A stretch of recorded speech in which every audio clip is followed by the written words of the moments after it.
Boom, man, we're back with another fucking episode of Lost in the Dark podcast. What's going on, everybody? Not much. Just hanging out. How's it going? Yeah. Some new voices in the crypt tonight. There is. I guess, Aaron has brought some of his bandmates finally to the show. So, Hell yeah. Sorry. if you guys want, go ahead and introduce yourselves. I'm sorry you didn't take me up on the offer sooner. That's all I'm saying. Oh, shit. He's got me. Oh, No, shit. I'm just kidding. I'm just kidding. You can go first, Alex. Well, I'm Alex. I'm the vocalist in Bog Wraith. I do the burrs, the breeze, and the stupid noises that I do. And I am Chase. I play guitar, and I write the riffs that make you want to fight people. Oh, fuck yeah. You really do. Can confirm. Thank you. Yeah. Can confirm. Big time. If anybody wants to help yourself. Good. Thank you, though. So, okay. So, I mean, Aaron and I have kind of covered a bit. I guess, well, what year did you guys come together? Early summer of 2016. Okay. So it's just been over 3 years. Yeah. Oh, yeah. Shit, over 3 years. Actually, on my birthday was when we actually got Aaron in the band. Nope. Oh, shit, it was. Yeah. I remember because awesome. we all went out for drinks that night, and we were all just like, fuck yeah, dude, we found a fucking drummer. Yeah. Yes. Because Mike was going to be the drummer, and then he was just like, no, dude, Aaron's awesome. Let me do bass. I'm the bass. That's awesome. Yeah. Hell yeah. How'd you guys find Aaron?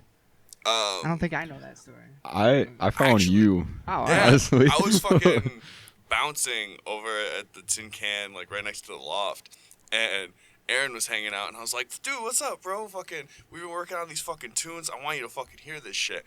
And he was like, bro, if you need a drummer, let me know. And then next time I was hanging out with Chase, Mike, and Julian, I was just like, oh yeah, Aaron was talking about like, oh, he'd love to drum in this, and fucking Mike was like, bro, let's do this.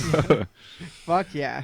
Fuck yeah. That is awesome. So up to this point, we've got two EPs and a full length? Yep. Right? Yeah, two EPs and a full length. You guys have done a number of shows. For you two, what cool, like in terms of playing, coolest, best, or craziest show experience so far? Like craziest thing you ever saw from the stage, or you know what I mean, like any of that. Bro, when we played, I think it was, because we played 2 shows at the Sanctuary this year, and I think it was our second show. We were in the middle of our set, and some dude just came up to the stage and gave Alex $20. Oh, Like, yeah. I remember that. we were fucking busking up there. Yeah. Yeah, dude, it was so weird. It was this guy that was just like button up blue shirt and stuff. He comes up and like he hands me a $5 at first, and I was like, "Oh, bro, okay, cool." I thought I dropped it out of my pocket because like I dropped money out of my pocket before. It's not. Yeah. Fucking... and so like I'm just doing our thing. Then the next song, he comes up and hands me another thing, and I look at it as a 20, and I was like, "Why did he give me a 20? What's going?" I was like, "Is he just like tipping us for playing or something? Like, what is going on?" They're in the middle of the set. Yeah. That is insane. Yeah, I get off the stage, and then he sees me at the pool table at the back of the Sanctuary, and he just comes up to me, shakes my hand, and like doesn't say anything. And I was like, "Hey, dude, thanks, man. Like, thanks a lot." And then he just kind of nods at me. Doesn't say a goddamn word, and I was like, the I fuck? don't think this guy speaks English. Like, I don't know what's up with this. Like, That is weird. Yeah, just didn't say anything. Just randomly gave me $25, and then never saw him the rest of the night. What the fuck? Yeah, just Yeah, straight up disappeared. Yeah, he like dipped. Yeah. That's crazy. Okay, yeah, that's Yeah. a pretty fucking crazy one. I remember like that happening, but I don't know if you ever told me the end of that story. Yeah. That you Okay. said. Yeah. Yeah. It was just Yeah. like so like, why did he just leave after that? He just kind of gave me money, shook my hand, Didn't buy merch or anything. didn't buy Just- merch, didn't say a damn thing, and then walked away. And then it was just gone the rest of the night. Didn't watch the rest of the bands or anything. Like, what the fuck? I'll say probably one of the more memorable things that's happened is being in Ohio, and like at the end of the show, just aside from that show, because that show was sick, but That show was so Yeah. sick. and for being like an out of town show, like first out of town show, Right. it was Yeah. out of state show, I should Bro, say. yeah, our first and only. Yeah. Today. But the at the end, we were all standing around singing Kill Switch Dude, that in the was bar. That's awesome. That was so so good. good. That's fucking awesome. Hell Hell yeah. It's not the most memorable thing, but it's definitely up there in yeah, for sure. Dude, it's so hard to pick like a memorable moment from one of our shows. I don't know. I'd say like there are certain sets that I thought were cool. Like certain times that I thought like the show was better than others. Like I think the last two were really good. The last two shows we played were cool. For sure. Oh, definitely. The Max Bar show was really fun, and so Really was good. the last two Sanctuary shows. Yeah. Like Tech Track was a lot of fun, just like getting to hang out with all those dudes and fucking just like seeing just how crazy fucking technical those guys are. Like fucking hell, it was just a real fun show, and just like also getting to like play with like Carnus and Mortalis a bunch of times is fucking sick too. So 3 times in a row, right? Every show this year. Every show. Yeah, dude. It's That's fucking awesome. rad. They're great. Oh, for real. They're so really good live. Fantastic. What about you, Aaron? You got a moment? What about hang on. Let me rephrase this question actually, because I'm not just talking. Yeah, have you two been in bands before Bog Wraith? No. Mike, Julian, and I were in a band that was Betray the Prophet, and then right before we kind of closed things off, it was a Photic. I was the guitarist, Julian was the bassist, and then Mike was the drummer, and then we had like another guitarist and another vocalist, and we wanted to do something a little different, and we kind of decided to just kind of make Bog Wraith out of like what we wanted to do with like our music and stuff, and like there was like a bunch of other things, like our old guitarist had like a baby and stuff, and he was kind of in that ballpark of like, well, I should probably be focusing on family life rather than doing the band stuff. Fair enough. Yeah, exactly. That's fair. Yeah, totally makes sense. And this is Bog Wraith your only band? Yeah, I had only been playing guitar for like 2 years before I joined the band. Hell yeah. So yeah, I remember like quote unquote trying out for the band. I played. You came over and you played some guitar, and we were like, "I like this guy." I played like 3 Chelsea Grin riffs, and they asked me, "Do you like smoking weed?" And at the time, I did. So I was like, "Yeah." It's like, "Do you like playing video games?" I'm like, "Yeah." I was like, "All right, you're good." Like, all right, like sick. Yeah, dude, it was. These are the prerequisites for being in Bog Wraith. Hell yeah! Can you play some good awesome. riffs? Hell yeah! Can you write some good riffs? Hell yeah! It worked out. Worked out extremely well. Yeah, Sure I would agree. What you got a moment though, Aaron? I mean, like when I think of like moments that just kind of come up that either like are like kind of like fuck yeah moments, or just things that like make me laugh. A lot of times it's like it was like more specific at the last show that we had. Vials was the one that kind of gets me sometimes. In what way? What do you mean? Just because I fucked it up completely and ended earlier than everybody else.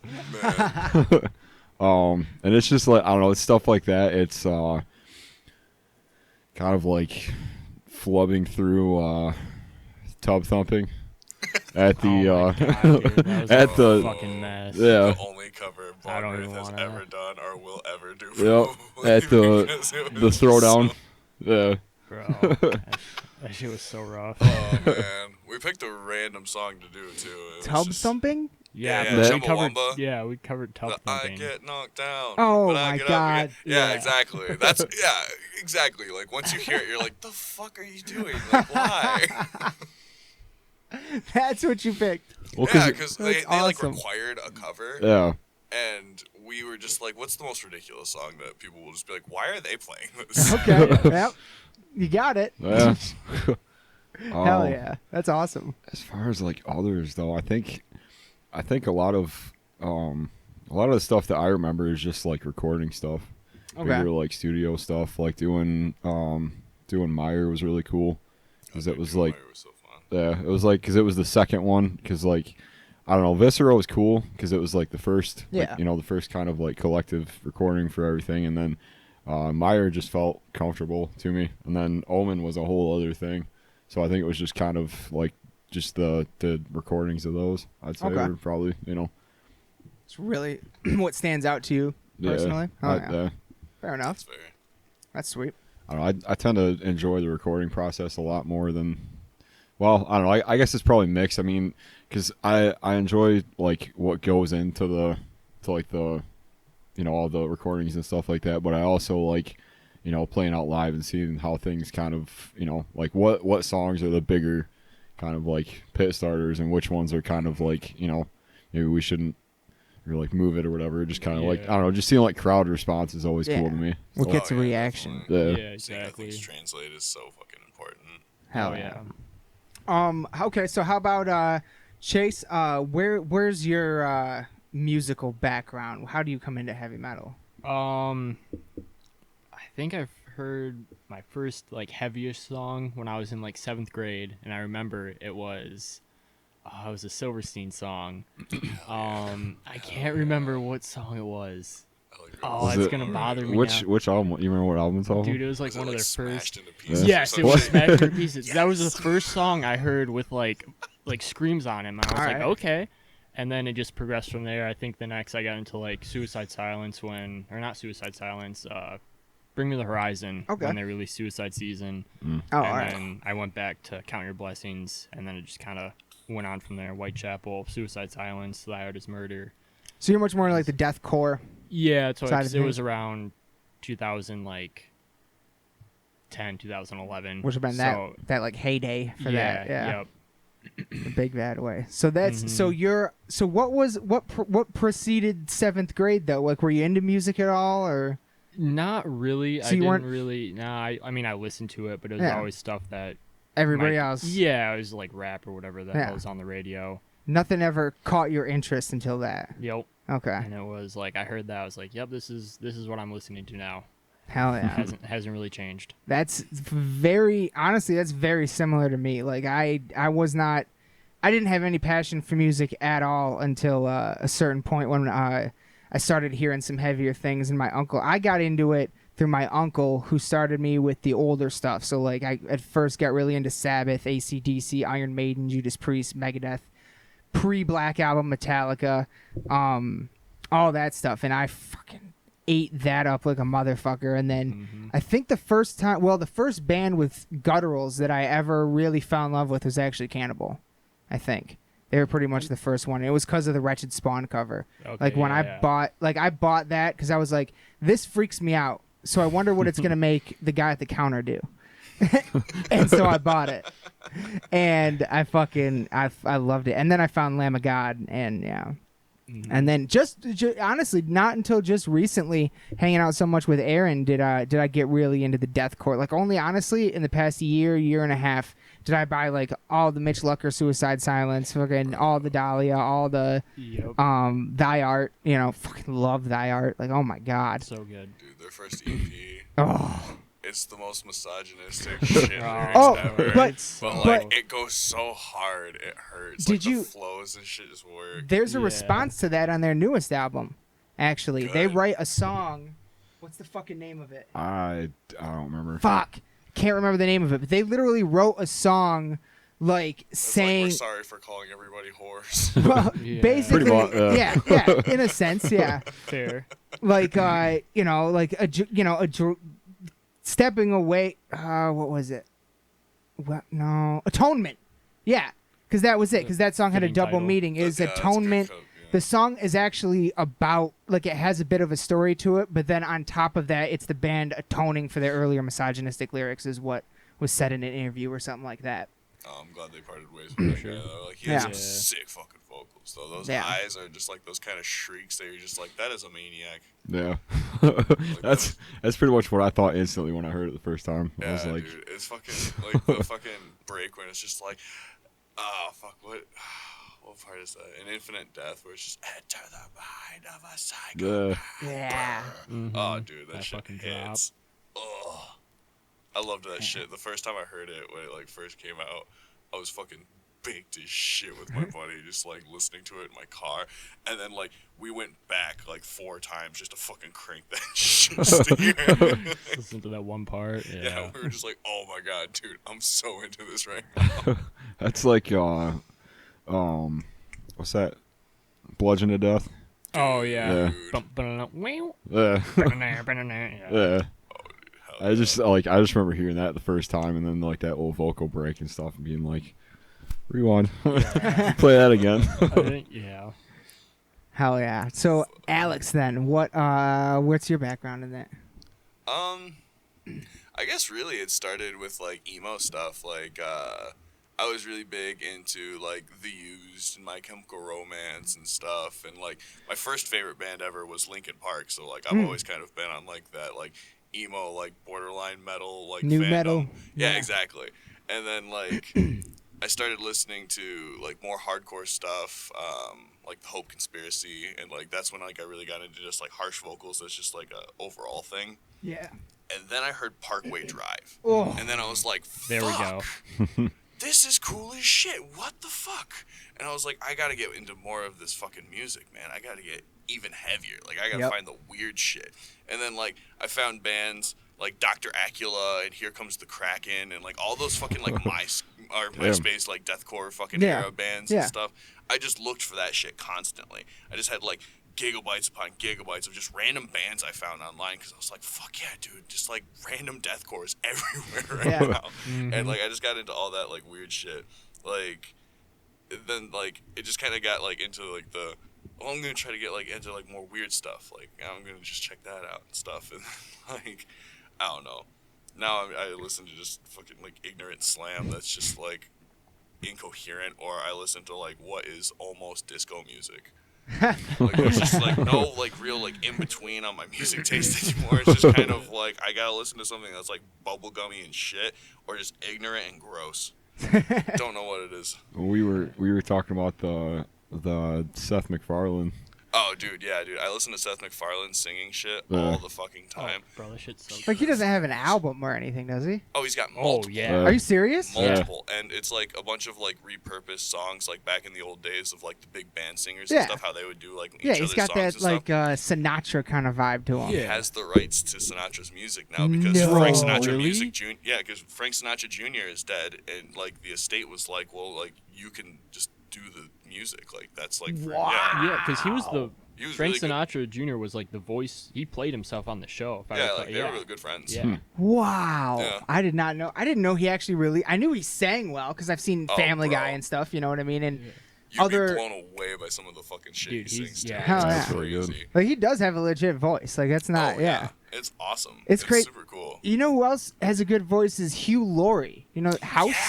Yeah. Oh my god, He's I didn't got know 2 that albums. About, yeah, I didn't know shit. that until Yeah. recently. What the And I was hell? just so floored by it He because I was plays like, blues. What the fuck? This guy's Yeah. funny. He can play a really good serious guy, and he also sings. God damn it, Yeah. No, he's got his first album. I actually like it a lot. It's a really good blues album. dude! It's like Jackie So Chan. weird. Yeah. Yeah. Jackie Chan, Chinese pop star. He's got like Is a he bunch really? of albums. What? Yeah, he's a singer in China. Stop. Yeah, dude.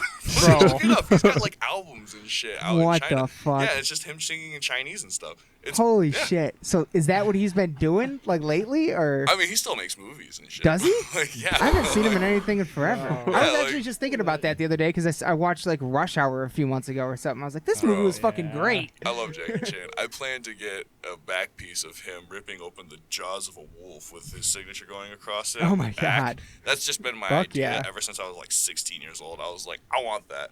That's a dumb tattoo. I want that. That is sick. Oh though. my god, that's crazy. I did not know that. I mean, hey, if Steve-O's got his own face Right. tattooed on his back, then Yeah, I that's true. grew up on Yeah. Jackie Chan films, dude. Like Drunken Yeah. Master and Mr. Nice Guy and fucking Police Story and Oh, shit. yeah. I would fucking watch those shits all the time. Hell yeah, that's crazy that you say that though, because because I was already at a point where I was really into like Lamb of God, Devil Driver, Children of Bodom, stuff like that. Stuff that's extremely heavy, has harsh vocals and everything, but also still follows like that song structure. You know Yeah. what I mean? Oh, Whereas dude. deathcore really says fuck you to that song structure and yeah. goes all Oh, over the right. place. So it took me. I think that's part of the reason why it took me a little longer to get into it. And for me, one of those bridge bands was definitely Parkway. Dude, metalcore was a huge like factor into me getting into heavy music in general. Like even like A Day to Remember. Oh, was okay. like, oh shit. Fuck Like yes. like I still was in that like I listened to 4 Years Strong and like Yep. pop punky like still kind of like that shit. And then like it kind of segued more into the metalcore and stuff like Misery Signals and like Misery Index even and like Yeah.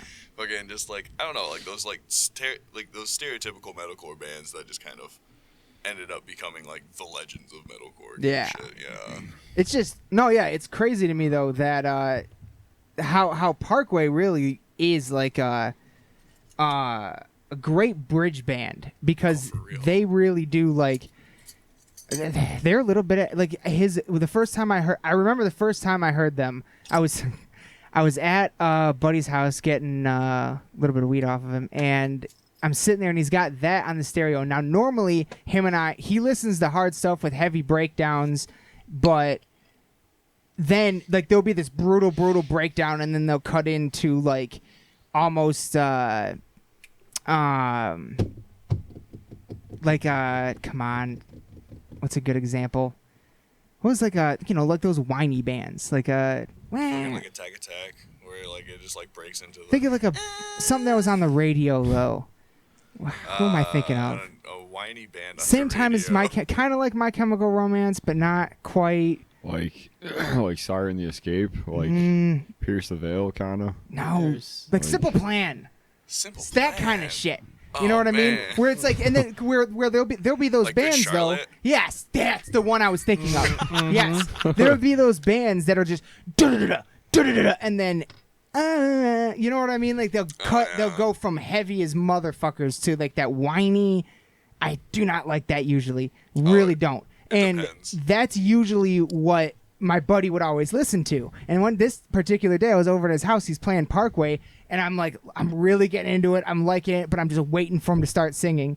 And then it never happened. And I was like, who the fuck is this, bro? Like, this is like because up until that point, even though I love breakdowns, I didn't really like any bands that had breakdowns because all of them would mix that weird clean singing with the guttural vocals, and I wasn't a fan of that at the time. But yeah, then I heard Parkway, and then I wanted to find other stuff like them, which definitely led me into Thy Art and stuff like that. Definitely. Right. Fucking love Parkway, dude. Dude, for real. New album's very different. Did you hear Revenants? I haven't yet, actually. You I haven't haven't heard listened it. to them since Deep Blue.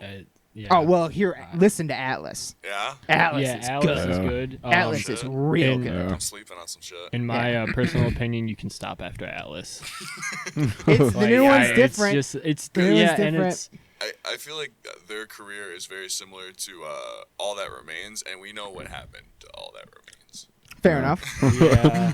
I mean, I get it. They've been a band for 12, 13 years by now. So Parkway? it's- yeah. At least, yeah. So it's like, you got to grow out of that breakdown type stuff at some point, especially just because they started when they were, I think, younger than us.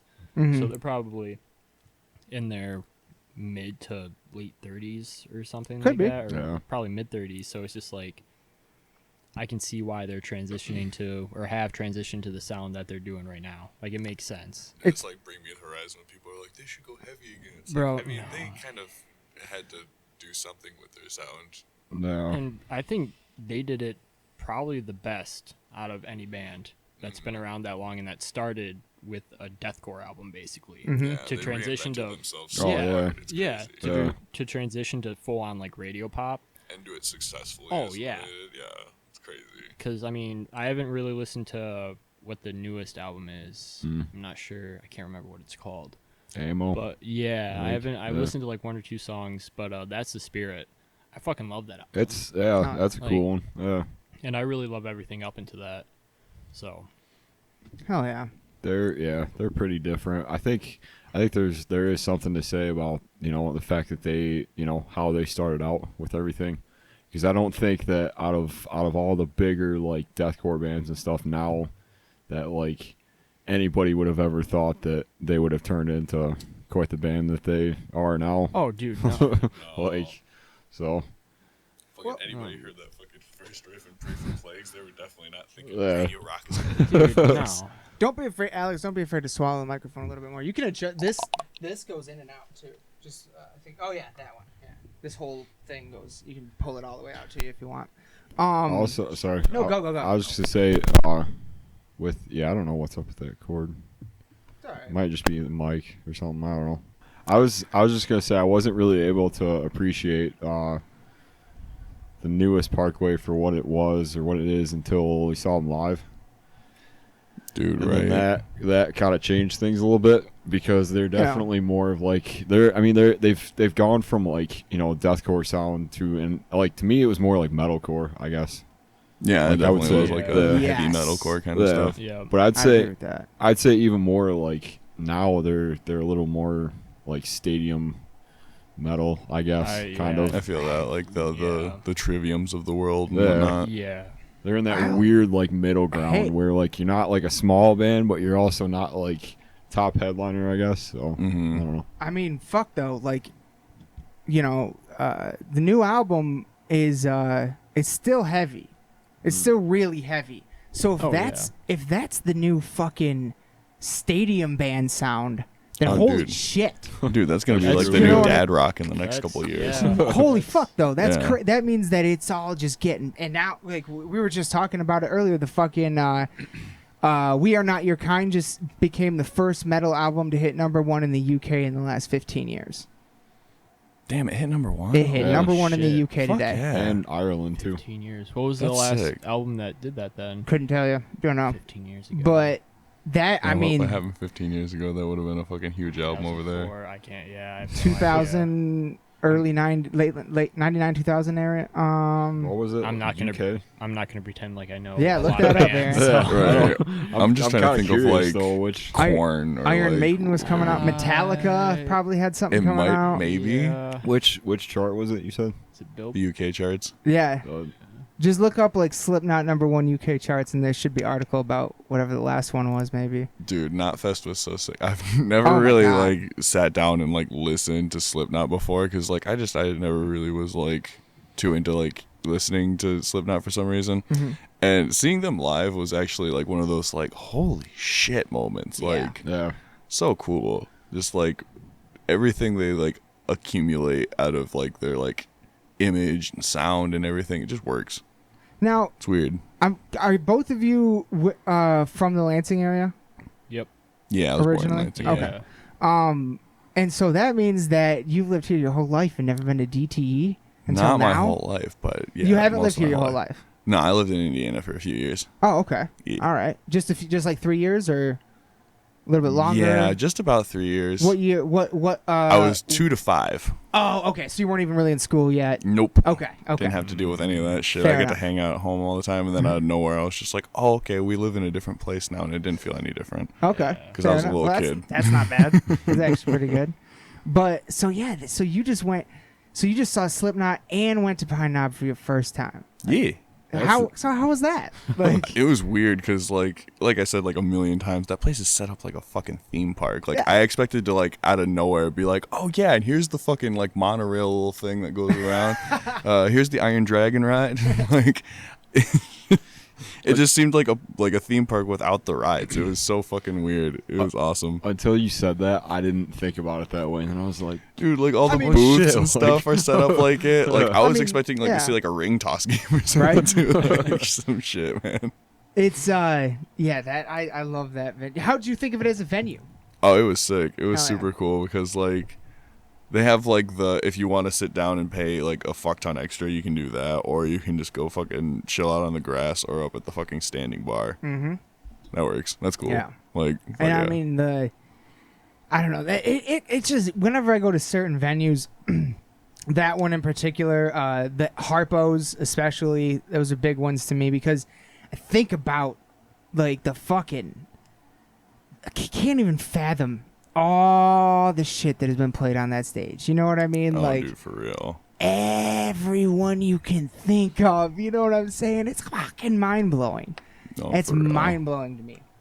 Think about that a lot. One time, couple times. Well, actually, I know Aaron because he used to be in Medica, and I knew the guys in Medica. I actually had. Do you guys know Sisto? Yeah. Yeah, I fucking met him in an LCC class. Oh man, I met And- him through Ely and Oh, yeah, I know Ryan. Yeah, fuck yeah.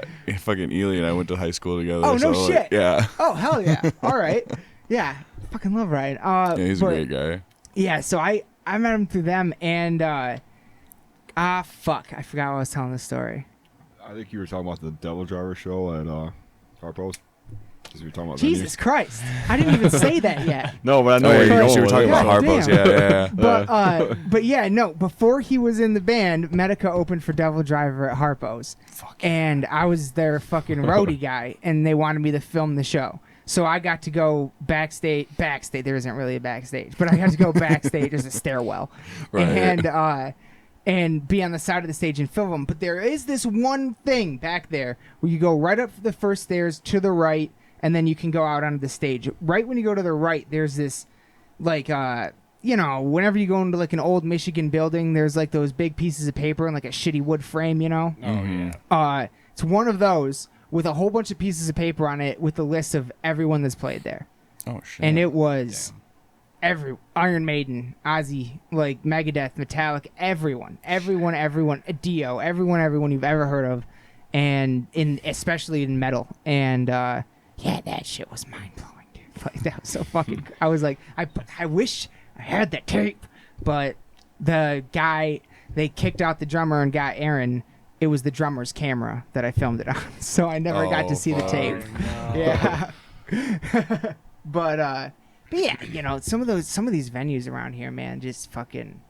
There's some crazy shit that went down at these places. Oh, for real. Crazy shit gets me. You see that Eric Andre's next tour got announced at Max Max. Bar? I do. Yep. At Dude. Max Bar, Dude, bro. I think isn't he doing like 3 dates or Yeah, something? Yeah, dude, he's doing at least two shows. I It's know a big that. ass tour. Yeah. He's doing it for Here a long at time. Max Bar, Dude, he's got yeah. 2 That dates. makes Yeah. no sense. No. Why would they not do it at the Well, Loft? here's Because he's probably gonna sell that fucking place out. he would sell at the And- Loft too. Oh, And- easy. Yeah. Well, easy. Yeah. I was gonna say, think about like what kind of show it is, though. Like, I feel like It's Eric Max. Andre. I feel like Max Yeah, makes more that's- sense for. Dude, right? The My- fucking, what I yeah. want to know is who the fuck is out there booking shit in Lansing right now? Because in the 2 months we've had Doug Stanhope, fucking yeah. Hannibal Buress, Eric Andre, Randy from the Trailer Park Boys is Dude, the coming back. Cheeseburger Picnic. Cheeseburger Picnic Tour, Black Dahlia Murder. Yeah, boy. What just got announced today? There was one that just got announced today. Some Veils of Maya? No. I Dude, saw Veil some Maya went UK so weird. tours announced Yeah. today, but No, it was. I know. Oh I- yeah, yep. Veils of Maya with Assume Nothing at the Loft. Yeah. Oh, Yep. yeah. Yeah, that's Fuck right. yeah, dude. Assume Nothing's been making some sick moves. Yeah. Yeah, they're cool. Yeah. So like, Lansing. Oh yeah, and we just had Chris Kattan was just here. What? Yep. Fucking Corky Romano Chris, was here? Yep. Oh, man. Chris Kattan was here at the. Do you guys know what Royal Scott is? yeah, the Oh, golf yeah, course dude. bowling alley. Yeah. The bowling. What? Oh, Apparently fuck, they have dude. a room there now. That's Yeah. fuck- What I don't mean, they have there? Yeah, I can see it. It's a Go pretty play big- air hockey while you What try to, the like, fuck? Yeah, eavesdrop on the show. Yeah, dude, like there's some shows coming through here right now that we have never seen this volume of like hitters, names everybody knows, you know what I mean? Like it's crazy to me. I don't know who's booking shit, but they're doing a good job. Wasn't there 2 shows of? Didn't Hannibal have 2 shows at the Yeah. Loft because they had they sold out the first one Yep. so quick? Yep, that was back Because in July. Hannibal's so good, Yeah. man. Yeah. Like, He's funny. He's so funny. Stanhope. Dude, right? There's just Yeah. so many stand-up comedians in general in the game right now that are just absolutely crushing on the It's a- stage. Like, it's crazy. It's a golden age. Yeah, dude. Like 20 years ago, there was like probably like half the people, like numbers-wise at least. Mm-hmm. I mean, like, fuck. When I was, when I was in my early teens discovering comedy, it was Dane Cook, who is great, and dude, right? He still works. and the Blue Collar Comedy Tour. Oh god. And the only funny one on that is Ron White. Dude, right? Ron White is an OG. That- Bill Engvall was okay for his family-friendly stuff, When but like, I was a kid, he made me laugh my ass off. dude, when I was a kid, Jeff Foxworthy tapes used to fucking crack Yeah. me up because I was just like, I don't care. It's Yeah. Yeah. just stereotype humor against dumb people. But now, fuck, man. Yeah, like it's Stanhope, Burris, Rogan, Diaz, oh, dude. Theo Vaughn, fucking Bert Kreischer, gosh, Tom just Segura. Tom Segura. Yeah. Oh my, Ari And- Shafir. Ari Anthony, Shafir, Anthony dude. Jeselnik. Is Jeselnik is a Dude, hitter. Fuck Oh, yeah. he is fucking. Brutal. I love him. Love Anthony Jeselnik. His new special is great. Chappelle's got a new special coming Yeah. on Oh, August yeah. 26th. Shit's on my birthday. Just get- Hell oh, hell yeah. yeah, Let's bro. fucking go. Fuck yeah. That's Let's go to Netflix Let's on your go to birthday, Netflix, bro. Y'all want to Netflix and chill on my birthday? Aw, yeah.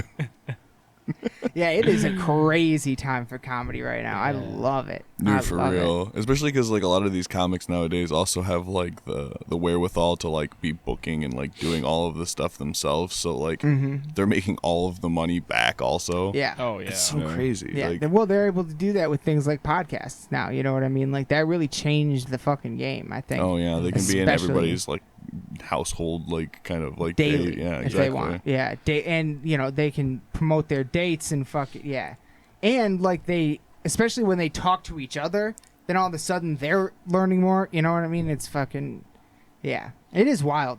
Mm-hmm. I always thought that Anthony Jeselnik and Daniel Tosh had like Love the same Tosh. kind of humor.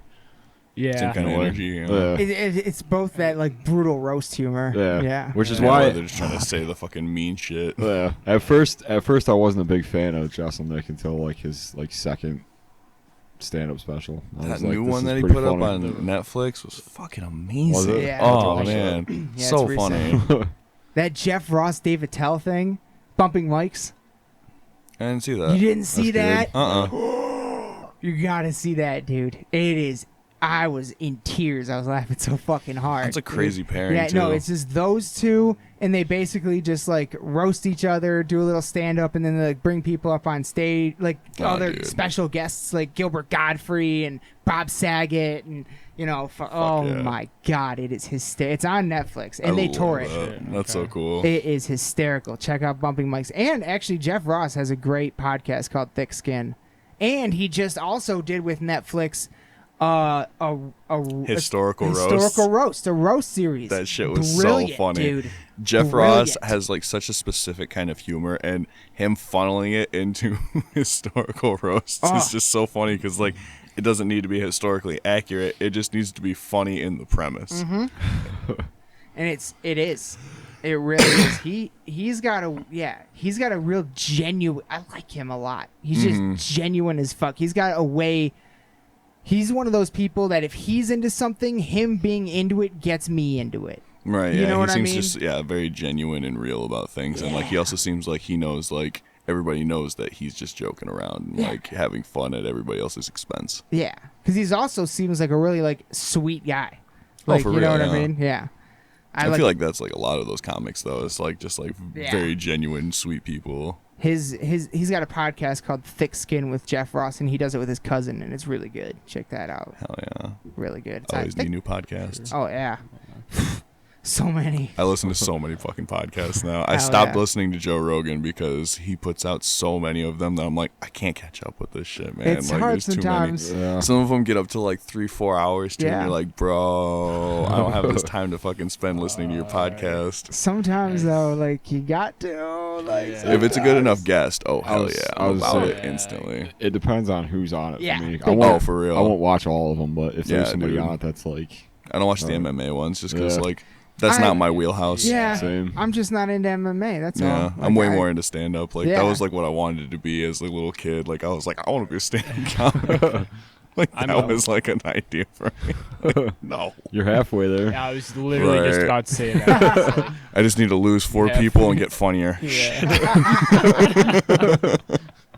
That sounds like a lot of work, man. I don't know. Oh my god. That's the best part about being in a band is that you're not up there alone. Yeah. Yeah, true. That would be It's tough. just a collection.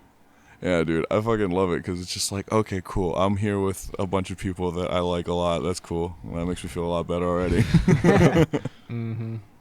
Oh, what were you guys' first live shows? What was the first show as a fan you ever went? and We saw? just talked about this. The other My day. first live show was with Betray the Prophet when Julian and when Mike had like just joined the band, and we played a show with a now defunct band called Ovid's Withering that Clint set up at fucking Uli's House of Rock, and it was the first time we met Recorruptor, and we've just been fucking tight ever since. It was a really sick show, and we're fucking watching Recorruptor and shit, and Dustin starts like rocking back and forth, and we're like, oh dude, he's feeling it, throws up everywhere. He's just puking, so he doesn't throw up on his guitar and himself. So he's just like throwing up off the stage. We're just like, this is the most metal shit ever, man. And then we played our set, and it was just like one of those things where it's like, even though it wasn't like a crazy amount of people, like it was probably like realistically like 25 people tops, maybe, if I'm being generous. And like still nervous as fuck. I'm standing there with the guitar like, oh fuck, I've been playing these guitar parts for fucking, how long was it? It was like 2.5 years before we actually got Mike to rejoin the band. It was like 2.5, 3 years or something like that. So like we had been like practicing, writing, and like just kind of like making these songs, and like we never had a drummer to go play live shows, and we never wanted to do like the click drum thing, but like that's all beside the point. But like, yeah, that was a really weird show that we played. I got way off topic there. I remember Uli's. Yeah, dude, Uli's was cool, but what was it? It was like he didn't like his fucking, like he didn't clean up enough or some shit like that. He got closed down for some reason. I think it was a mix of that and like some like permits he didn't have or something. Yeah, dude, it was a weird like, and it just closed, and it closed on a day that Betraying the Prophet had a show scheduled, and everybody was like, "What's going on? Like, what's up with this?" We had to find out on like the event page that Uli's was closed down and stuff. And we were like, "Oh, that's cool. We don't have to do anything today." Oh, that's sick. Okay, well, we don't. But that was the first. That's not the first show you ever attended, like as a fan, though. Oh, the first show I ever attended as a fan? Yeah. Oh, fuck, dude. That was a fucking Kill Hannah show when I was 13 and a half, 14 or something like that. Right. They played with this other band called, what the fuck was it? Oh my god, I'm just completely blanking right now. It was some like really weird like synthy pop band, like this fucking like, yeah, exactly. It was really cringe, but like young teenage me was just like, I mean, it's music, right? It's kind of cool. Like they're doing it. It's music, right? Yeah, dude, and like that's fucking that's how I feel about low bar. That's how I feel about like Kill Hannah now. It's just like I liked it a lot back then, but like now it's just like, I mean, they did what they did. I don't like listening to it anymore. That's for damn sure. But like it was a thing that I went through, and I saw it live at St. Andy's Hall, and that was pretty sick. Oh, so your first show ever was at St. Andrews in Detroit? Yeah. That's cool. Very cool That's venue. cool. It was That's a one of my really sick favorites. time. Yeah, exactly. It was just such a weird like experience because like my brother was like, oh yeah, it's this little like used to be a church or some shit like that, and I was like, oh okay. So I was thinking like the Temple Club in Lansing kind of size. Wait, you've been there? Yeah, I was there because my brother's friends used to be in a band called Side Street Getaway. Oh my god. Yeah, and it was like kind of like an emo-ish pop punk band. That is a place. Sounds about right. I drive by that building on a very regular basis, and every time I drive by it, I'm bummed out I never got to go in there to see a show. Oh, dude, it's weird because they had the pews and stuff still set up and shit. Did they really? Yeah. What the fuck? How did people mosh then? Oh, there was like a big open area in the middle. All right. Yeah, there was like 2 pews on like either side of the like venue, basically. Oh, that's weird. It was super crazy looking. Yeah. I wish they would open that back up. I know, it was really cool, but I don't think anybody fucking wants to touch that thing with a fucking 40-foot pole. Well, the people that there's a group here in Lansing who they opened and own Zubies, Cosmos. Dude, Cosmos is so tank. The Creel. Oh, what? Really? Yeah. Like they're like major developers. They own a bunch of like really popular restaurants around here right now. And they bought that place. They're the one. They're largely responsible for revamping Old Town and having a lot of that stuff in there. And I know that place was for sale for a long time, and then they bought it and said they were going to do something with it, but haven't yet. Which is also the Punk Taco. That's the other thing they have. Oh, dude, Punk Taco is great, but it's like 4 times more expensive than I want it to be. Because like every time I'm like, I don't want to pay like $9 to get tacos, man. What the like, fuck? Yeah. Like they were that was originally that closed down gas station right over on Frandor, right when you get off the freeway, you know. Oh right. They bought that, and that's where the taco place was supposed to be, and they were promising like 4 a.m. deliveries. Oh shit. I was like, oh my shit. God, this is going to be the Right. greatest Fuck. thing ever. And then that never happened, and I'm bummed out about Damn. dude, shrimp But- nacho tacos at 4 a.m. it. Holy shit. Have you guys, oh, fuck. Have you, are you guys, if you guys want to go, you guys should go to the Cannibal Thy Art show at St. Andrews. It's in November. Dude, yeah. My friend Shelby sent me that fucking link the other day and was just like, dude, check out this lineup. I was Yeah. like, what the fuck? Yeah, it's only like 25 Yeah. bucks or something. Oh shit. Yeah, it's Okay. not That's not expensive bad at at all. all, No, yeah. no, no, What it's the not bad fuck? at all. I bought a ticket already.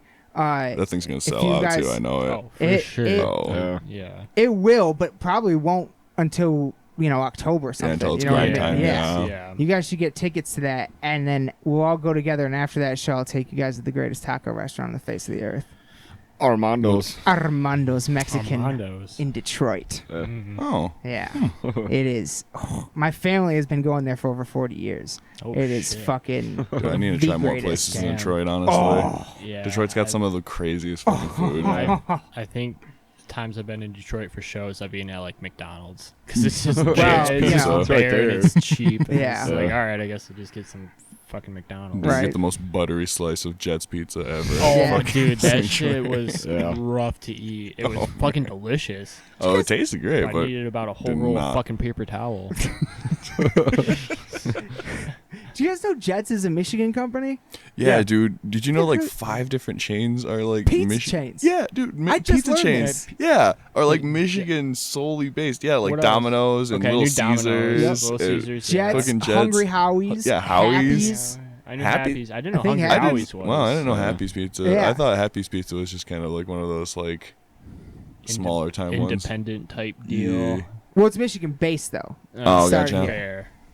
Yeah, a whole bunch. I think 5 guys maybe even started here or something. I don't know. Oh like, a man, whole I haven't bunch seen of that chains. Shark Yeah. Tank episode, so I don't know. Oh, I don't know. I've never Because they I got didn't funded know. by Shark Tank. Oh, really? Yeah, it was Oh, I like didn't know that. Tom and Chi, that place that used to be in the like Capitol Loop, but they fucking closed down because nobody wants fucking tomato soup and grilled cheese sandwiches all the fucking time. Fair. It's a novel Yeah. idea because it was dank. It was super good. You could get like anything you want on that grilled cheese and shit, but like, It's just a fucking grilled cheese. yeah, bro, like I I'm can not make fucking. this. Do it yourself. I don't have a Yeah, cold I all the time. Like, It's for that restaurant for the guy who's just perpetually sick. Super niche. I can't get it out of my sinus. Just give me more soup. You know what I want. Give me the usual. Yeah, you guys should go to that show. I'll take you to that restaurant. Hell yeah, dude. I go Tacos there. are always dank. After every Detroit show, I go there. It's the best. Hell What was yeah. what was your first show, Yeah. Chase? That I attended? Out It of nowhere, was fucking Weird Al at Common Ground. Dude, However long dude, ago are you that was. kidding? That is so Oh, dude, dank. I was That is like, so dank. bro, I What the don't- hell? That was my cousin's first concert too. Not at Common Ground, Yeah. but Weird Al. Fucking, I Dude, don't know. Weird I Al was is the like shit. 10, 9. I don't even remember. Maybe a little older than that. Yeah. Was it I when just- White and Nerdy came out? Oh, fuck. No, it No, was yeah, you were older than before that. It was before that. Because Yeah. White and Nerdy came out in like 2008. And I Mhm. think it was like 2006, 2005 maybe when I went. Damn, dude, I don't that's so really crazy. remember much from it, but crazy. I fucking love Weird Al. So. Yeah, Dude. me too. Just a gem in every Yeah, single way. It feels Yeah. so good. Dude, I was watching the Weird Al show on Verve the other day because they have the entirety of it. Damn. It is just as ridiculous as it sounds, and Oh, I I've was seen just it. so I've never seen it before. I'd always seen like the music parts of it and Yeah. like some of his compilation stuff, Okay. but like I've never actually seen an episode of it. All right. And like it was like, oh, Al wants to be accepted by the cool kid who's not actually the cool kid. He's just kind of an asshole. I don't understand why he thinks he's cool. It's just like a like kids show that like is like him being Pee Wee Herman, but like way quirkier and lamer. Sounds about right. Yeah. It's like the first show I ever played was obviously with fucking you guys Yeah. at the Crossroads in Yep. Ypsilanti. my Oh, God. shit. That fucking venue that was literally a hallway. Yep. Dude, it was Damn. yeah. It was There was a literally a table on hallway. the stage. It was maybe like I know people who are listening to this can't really see, but if you go from that wall to maybe about another 10, 15 feet. Okay. That's about how wide it was. Yeah. Oh my god. And then maybe like 75 to 100 feet down, if Right. that. But it was literally just a glorified hallway. Yeah, I was standing Damn. off of the stage because there wasn't Yeah. enough room There on the was stage for no us. Oh my god. Yeah. That was something. That was, Yeah. That was a That really shit weird is- gig. Yeah, because we had the video for Yeah. that for a long time. I still and have it. You still have, dude. Yeah. That shit is. Bro, I mean, for me, deleted that shit so for long me ago. personally, because that was my first show ever. Right. So it's like I wasn't like I was nervous, but it didn't bother me too much. But that shit is so cringe to watch because I think I moved twice during the entire set. I'm just fucking standing there like the entire time. 'Cause it's like I don't want to miss a note, but I don't know how to headbang or do any of that other shit. it still gets me sometimes that like you'd only been playing for 2 years and all of a sudden it's like, all right, well, Yeah. yeah, 2 EPs and an album later now, like Shit. playing It's with fucking yeah, dude, it's awesome. Like just a stupid amount of practice. Yeah, dude, for real. 8 hours a That's day what for it like is. 9 months. That's Hell what yeah. it is.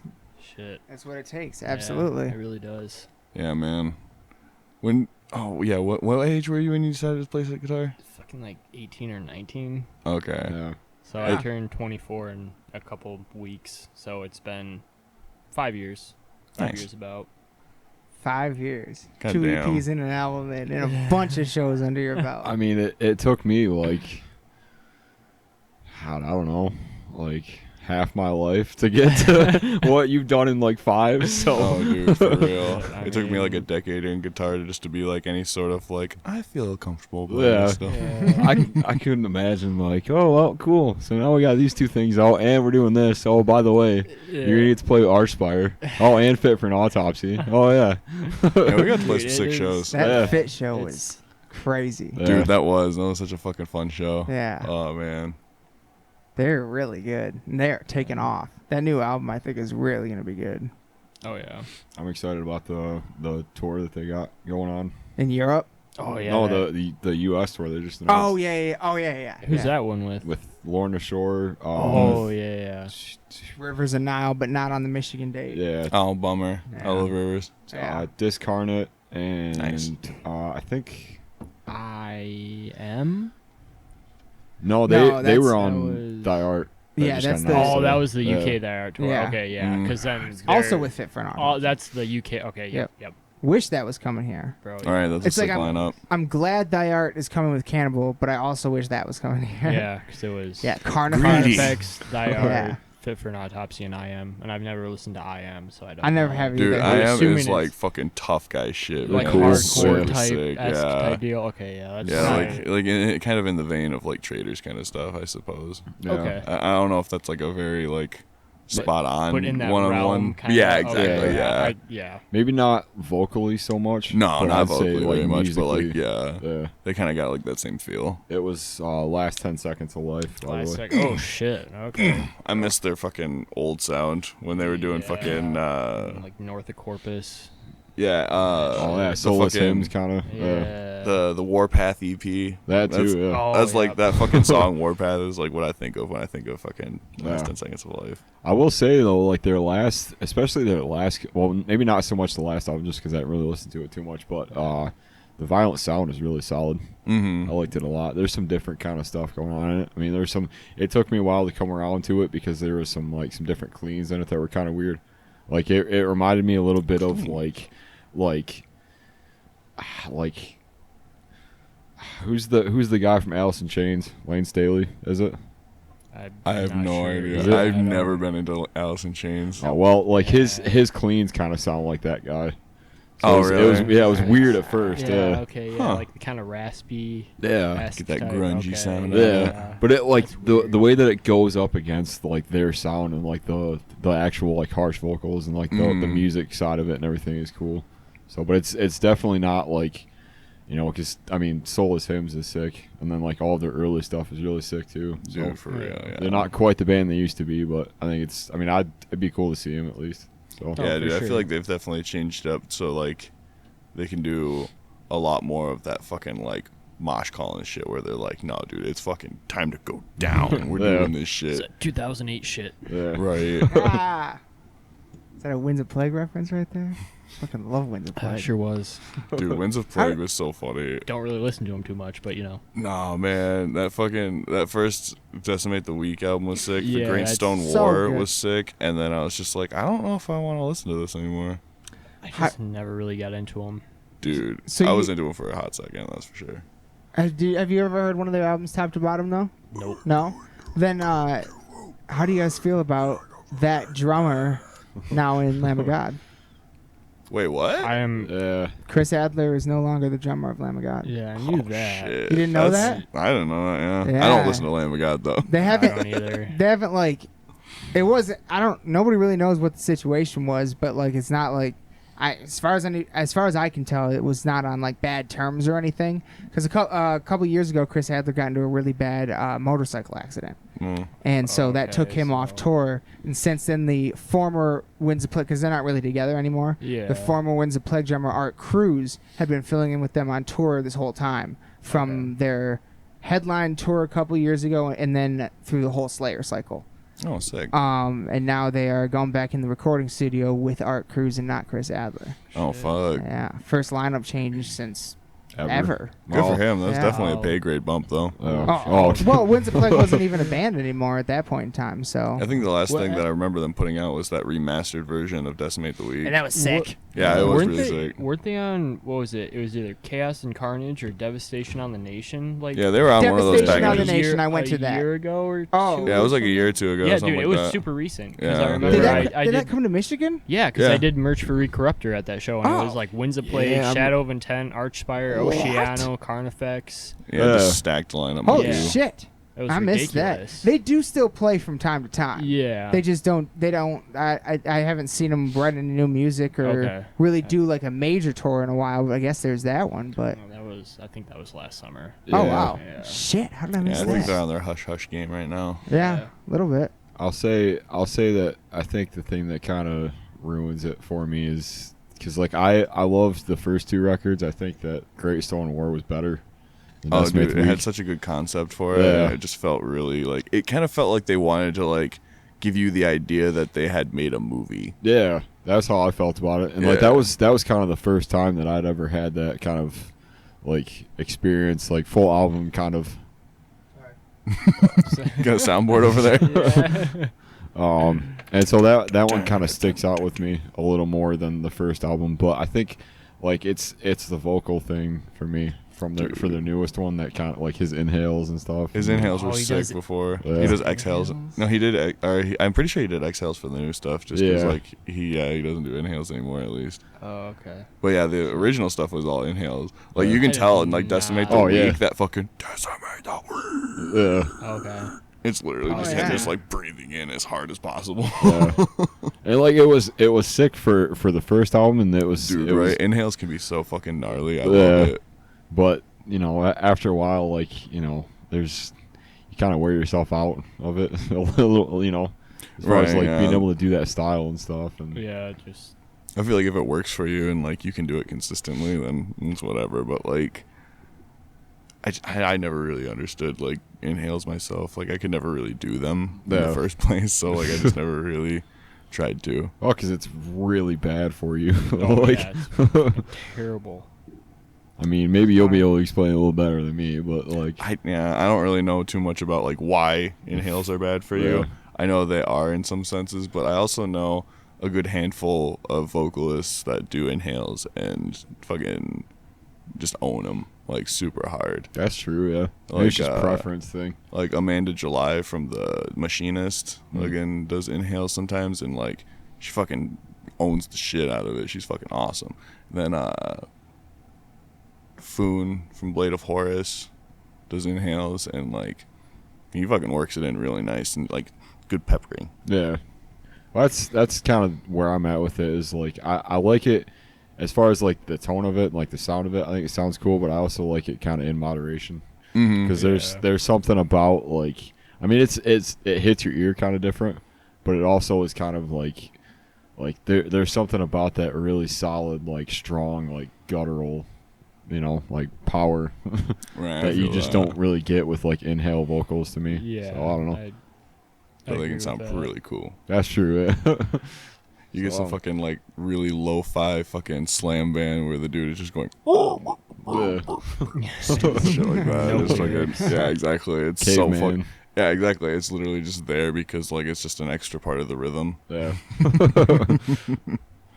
Which is, it's like, that's one of the bigger things that I had to get used to in terms of like listening to like heavier slam bands and stuff, is like sometimes the vocals are just there Yeah. for like the Yeah, added it's- effect. Yeah. There's no real like lyrics that goes with it. It's just because it sounds sick. And Oh, like, dude, for real. It's Yeah. fucking weird. Like, I love that about the whole slam community is that, like, sometimes they're just up there making noise at people and being like, what the fuck is up, fuckers? And it's like, yeah, dude, that's sick because, like, there are times when I straight up forget the words to things and I'm just like, I'm just going to make a noise here and just hope to God that works. Yeah.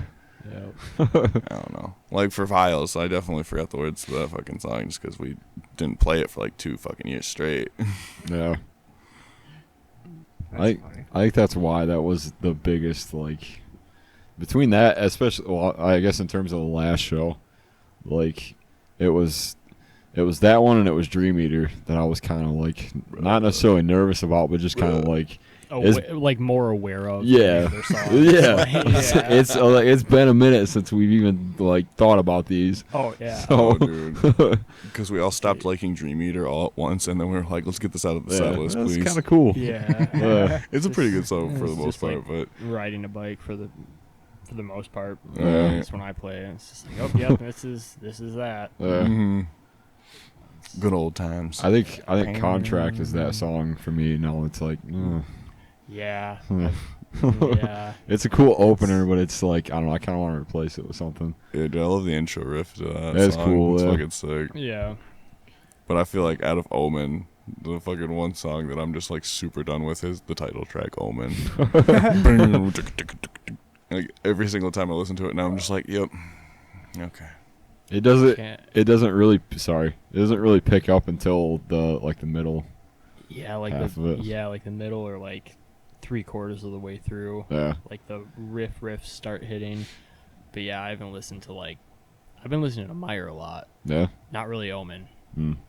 but I still think Meyer is overall some of our best work. Yeah. Like as a That's structure. fair. I'd agree with that. What about I'm surprised. I was surprised that at none of the most recent 3 shows you guys played Monster. You guys didn't play Monster. Oh man, That that shit's song too is so long. long. Yeah, exactly. 6.5 man. minutes. It is long. That's the 6.5 real. minutes. We're man. not But it's Recorruptor. So sick.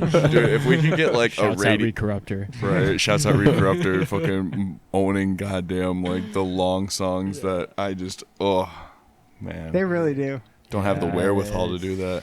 If we had like a cut down version where like it was like 4 minutes long, I would totally do that. But like Oh, for sure. I don't want to spend 6 minutes of our set. Yeah, most of the time that's Wow. probably close to Yeah. half the set. Yeah, Yeah, like exactly, 'cause, like- 25, 30 minutes. Yeah, most Yeah. of our songs are like 3 minutes long, like 4 minutes if we're getting like long and stuff. I think the other longest song we have is like 5 minutes and 20 seconds, and that was Retaliation, which we've never played live either. No. That's it. Monsters would be sick live though. I do want to see that one day. Oh, it would be super fun to play live. There's a lot of Yeah. really heavy fucking spots in that song. Oh my god, yeah. We got labeled as gent for that song. Yeah. Bro, Yeah. from Yeah. like where? RateYourMusic.com fucking put us under gent for that song. Yeah. Jump. Yeah, it's because of that Zero intro. sense. It's literally just because of the intro. The dun dun dun dun dun dun dun dun dun Yeah. dun dun dun. And it's like it's not even like complicated. It's literally just a 4/4. Yeah. It's literally no. Bro, we're like- playing. It's not. yeah, exactly. Putting a little flare on a normal chug pattern does not make it gent. No. No. That's hilarious. Yeah, dude, I love it. It's so good. They've been metal, but now they're gent. Right? Yeah, Yeah. exactly. We went from fucking black and deathcore to just Yeah. gent. We're just gent band now. I mean, like, I don't know if that's a bad thing, but it doesn't make sense to me. Like, I'll take it, I guess, but like, Like, I suppose if they only listened to the intro, they would think Yeah. that, and like Bro, that's probably what they did. Right? They were just like, what is this? 25 seconds okay, in, whatever. they're like, Okay. all right, yeah. Yeah, I get it. 2.5 out of 5. Yeah, exactly. It's 6 minute check long. now. Yeah, exactly. There's like 6 minute long song with a fucking opening like that. It's gonna be just that opening, isn't it? That's the full 6 minutes of the song. Yeah, that's how I listen to Periphery songs. I'm One like, bro, what is this? And I listen to one riff and I'm like, that's the riff. Yeah. No, I'm just kidding. Periphery rules. That's crazy though. That is a great song though.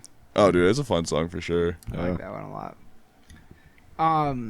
So is there some new stuff being written? We have a couple of little mini mapped songs that we're still trying to like really hone down on. Like we have a couple that we've done like some like test lyric spots for and stuff. Aaron showed me a few earlier. Yeah. Full disclosure. What'd you show me? There's something about. There's something with a title that I loved. So Flash. Yeah, I showed you. Oh, Flash. Flash. Yeah, dude, that's my favorite too. That Fucking Julian, like fucking straight up, like I was writing a bunch of lyrics when I was out on the road with Cognitive. I didn't really have fucking any service in Canada, so I was just on the fucking bus every day, just kind of typing out lyrics, just kind of like trying to think of ideas. And fucking one I had written before was like a concept for a living mountain that like people had built homes and stuff out of that decided to like take back his fucking body basically. So like he's like engulfing the whole like village that was made of his own flesh. Huh. Yeah. Jesus. That's fucking sick concept. Yeah. Hell 'Cause, yeah. like the EP idea that we were going with for this one was like elemental destructive forces. Ooh. Yeah. So like mountain, and then we had another one that was There's a couple of cool ones floating around. yeah, there was Because you kind of want to stay away from like the stereotypical like water, fire, Right. air, Yeah. like that shit. and it was really hard to try to fucking come up with like, I think we wanted to do like at least 10 ideas so we could pick and choose from ones, and like, oh man, I had to get really obscure with some of them. Hell yeah. It was so weird. It was a good little practice though to like write lyrics without music in mind. Yeah. Yeah. I was gonna say I think that's like the thing that I feel like we're kind of experimenting with right now in terms of like figuring out new songs and stuff. Is because I don't remember there being a time where on the last couple that we've had lyrics beforehand and then wrote the songs. I feel like they've just kind of like the lyrics have been added on kind of not necessarily last minute, but just kind of like Right, yeah, but they've always been like the last thing Yeah. that we do, because like it's always like we write the song, we have like an idea for it, and then we kind of figure out where vocal phrasings will sound good. yeah. Okay. Yeah, I only think the only song we wrote vocals, at least part of the vocals before, was I'm pretty sure was All Hail. Oh yeah, and you had that Yes. written, and then Yeah, you were 'cause like, I "Yeah, do you wrote- want to use this?" And we were like, "Yeah, that sounds really fucking sick." Yeah, Yeah, I and then you ended up writing All Hail, and like we were like, "Yeah, you want to just put the lyrics that you wrote on that?"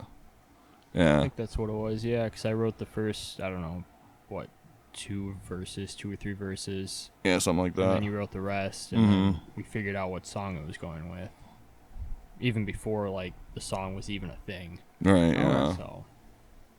So that's kind of so that's kind of the generally speaking that's kind of the writing style is the music comes first and then the lyrics get written, but not this yeah. time. This Yeah, time it's- around, yeah, it's just like Julian was like, "Bro, you should just write like a fuck ton of lyrics," and I was like, "What do you mean?" And he was just like write more than you ever think are necessary. And I was like, "Okay, that man."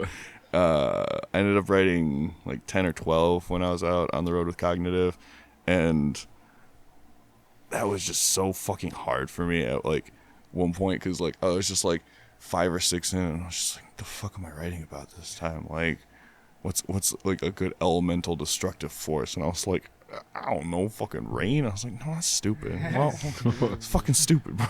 Like I don't know, it's so hard to like just like constantly think of like something within the same realm of itself. I don't know. Right. Yeah. No, I know what you're saying. Because like you end up feeling like you're just gonna be like, "No, that's overdone. That's Yeah. like that's cheesy," or some shit like that. I don't know. It's hard for me to like just like find an idea and be like, "That doesn't sound dumb," Right. because it came from me. oh, yeah. There was What do we got? Like ice. Oh yeah, the ice one was fun. I'm guessing gravity. Oh, gravity, This one, yeah. That'd be pretty cool. Yeah, and then water. I think we had one. And then didn't we have one for Radiation. Yeah. Yeah, radiation, yeah. Ooh. and Yeah. then It was like a Straight story. up cytotoxin type shit. Yeah, dude, it was like a story of like a villager finding like this big glowing rock and thinking like this is from God or this is a god. So he brings it back to his village and they're all like, "Fuck yeah, this is sick!" And it bro. starts killing them from like cancerous, like Oh rotting. my God. Steal that from that Rick and Morty episode. Bro, be my fair, IQ is yeah. not that high. I'm sorry. there's one called Oh, Beast from the X-Men. Oh, These dude, that one is Straight actually up not. fanfic. It's not even like it's not even like a destructive force of nature. Really, it's like a dude that gets chosen to lead like the animals of the wilderness to like reclaim from people like the land, and so like he basically like leads them in this giant war against people. And then when all of the people are dead in that area, they just tear him apart because he's the last fucking person. Oh my God. Holy shit. Yeah, like it's not exactly the same theme, but like I was like, it's a pretty cool idea though. I'm gonna Yeah. float that out there. Sure. And then we got the other like medical stuff. which Oh, I don't know yeah. if- yeah. I don't know if I want to use that stuff just because like I felt like I was trying too hard with the concept with that one. I want to like retool it if I'm gonna Yeah. keep going with it I've been more. because I want to write more of like a serial killer-y kind of thing. I've been playing way too much fucking Dead by Daylight. I'm just thinking about serial killer stuff all the time. I wrote that one set of lyrics, but they got kind of fucked up near the end. Oh yeah. They took on a real big the window from Black Dahlia Murder vibe Yeah. to them. So I was like, okay, I'm probably gonna stop. Oh, Well, that's not too bad. I mean, Yeah, I feel like we could go in pretty much any direction. that's true. it just like to me, whenever we're doing lyrics and like vocal stuff, it always I feel like, and like as far as like one of the things I think we do well is like having something that has substance rather than just like putting out stuff that like is like a song just for the fuck of it. I guess. I don't No. know. Oh yeah, for Like sure. I always feel like all the lyrics kind of, in one way or another, kind of are sort of connected. In and some you can- sense, yeah. Yeah, you kind of Yeah. follow it a little instead of just having it be like, oh, well, this one's about murder and this one's about I don't know. More murder. Yeah. This one's Yeah. about murder, Getting- but like you follow somebody home murder. Yeah. Getting murdered to death. You ever get murdered to death so hard you died? Yeah, that kind of Bruh. Everybody gangsta until they get murdered so hard that they die. I mean, murdered to death could be a cool song title. Murdered. It's like Mermaider. Yeah, I was about to say it sounds like Death Clock. Death for Clock real. thing, Murdered yeah. to death. Oh, I miss Death Clock. Oh yeah. They're Comeback having a- show. Yeah, they're having one One show. show, yeah. One The show in Adult Swim- California. Adult Swim Festival. Hmm. Rip.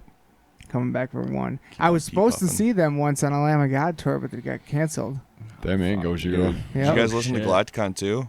No, I haven't I listened to haven't. anything past, what was it, Death Album 3? Was that the last, like, Metalocalypse one? Technically, Deathstalk yeah. one, I guess. Was it? Doomstar. Doomstar? I don't think I Oh. listened to Doomstar. Oh, what? The rock Yeah. opera? Yeah. Bro, get oh, on that I shit. didn't listen to it. I, like, watched it. It's Oh. So I got guess I technically listened it's to got it. some of like but- the like cheesy joke songs in it, but like Okay. it's fun. But that. Galacticon 2 is actually Brendan Small's band. Like Galacticon decided that if they couldn't release under Death Clock, they'll just do it under This Is Galacticon, kind of. Okay. Yeah, and it's pretty sick. It's Yeah. like really legit. Yeah, it's a Oh, good yeah. album, and not a lot of people like really heard about it just because like I don't think a lot of people got into Galacticon when like he made the switch over from Death Clock. Yeah. To me, it was like it was how it was pushed and I was like marketed and stuff because I was like, is it another Death Clock or is it a whole other project? Like, No, is it's it- like his like serious metal stuff. Yeah. Yeah. So I was kind of thrown off by that, which is why I didn't really. I should have dude. though, because he's Solid he's- riffs. Yeah. Fucking his riffs, even in home movies, were fucking like kind of Yeah. legit. I always forget he did that show. Yeah, dude, home movies was so fucking sick. Oh my god. One of the funniest shows. I remember that was like back in the days of Adult Swim when they had the fucking all kids out of the pool. It's Adult Swim. Oh yeah. That's how they started the night at fucking midnight. Yeah, because they started way later back then. Because they only had 4 shows. Yeah. So right now they start at like 8 o'clock or something like that, but God damn. a long time ago. It's a long time ago. Ancient times, man. I was like fucking like 10 when I found Adult Swim. It's like 17 years ago. It was shit. It was either that or it was I think Family Guy might have been the first like Adult Swim show. I guess I can remember. Oh, And, dude. they definitely got it for Oblongs, syndication. fucking Yeah. C-Lab 2021, 12-ounce fucking mouse. Brack. Or no, maybe it was Space Ghost to Coast. Yeah, Aqua Teen. Aqua Teen Hunger Force. Yeah, Aqua Teen Yeah. Hunger That show is so Force. fucking Oh good. man, I love Damn. that shit. Maybe They that had- was the first one. they had so many staples back in the They- day. Oh, yeah. Fucking Squidbillies. I don't know if that's still a show, but Dude, that they're was one of coming my. back new season. Oh, I love me some Squidbillies. sorta Early soon Kyler now. is a fucking brilliant man. There's a handful of those that are coming back, isn't there? Like Invader Zim. Invader Zim just dropped today, actually. Oh shit. Yeah, The- Enter the Florpist. It's on Netflix. And Ricky, no, Rocco's Modern Rocco. Life. Dude, that shit was- Rocco's coming Dude, back, yeah. it was really good. It had I a used to love fucking Rocco. really interesting, forward-thinking part of the plot. I don't want to say too much because it's actually kind of like an interesting reveal, and like I was really into it. It was kind of cool, especially yeah. because like the undertone of it was just like, stop asking for the past. This isn't the past. Oh, okay. Yeah, which Fair is enough. really funny coming from Rocco's Modern Life coming back for a special. Yeah. So 20 years introspective for Yeah. It's very meta. Yeah, exactly. Rocco is yeah. basically like an insert for like the people being like, I want a special. Give me it.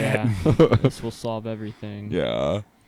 I'm excited that Invader Zim is coming back though. Dude, me too. Johan Vasquez is one of my favorite creators. Yeah. Like fucking I remember finding Johnny the Homicidal Maniac and the Big Book of Squee back in the day, and I was like, this is fucking so funny.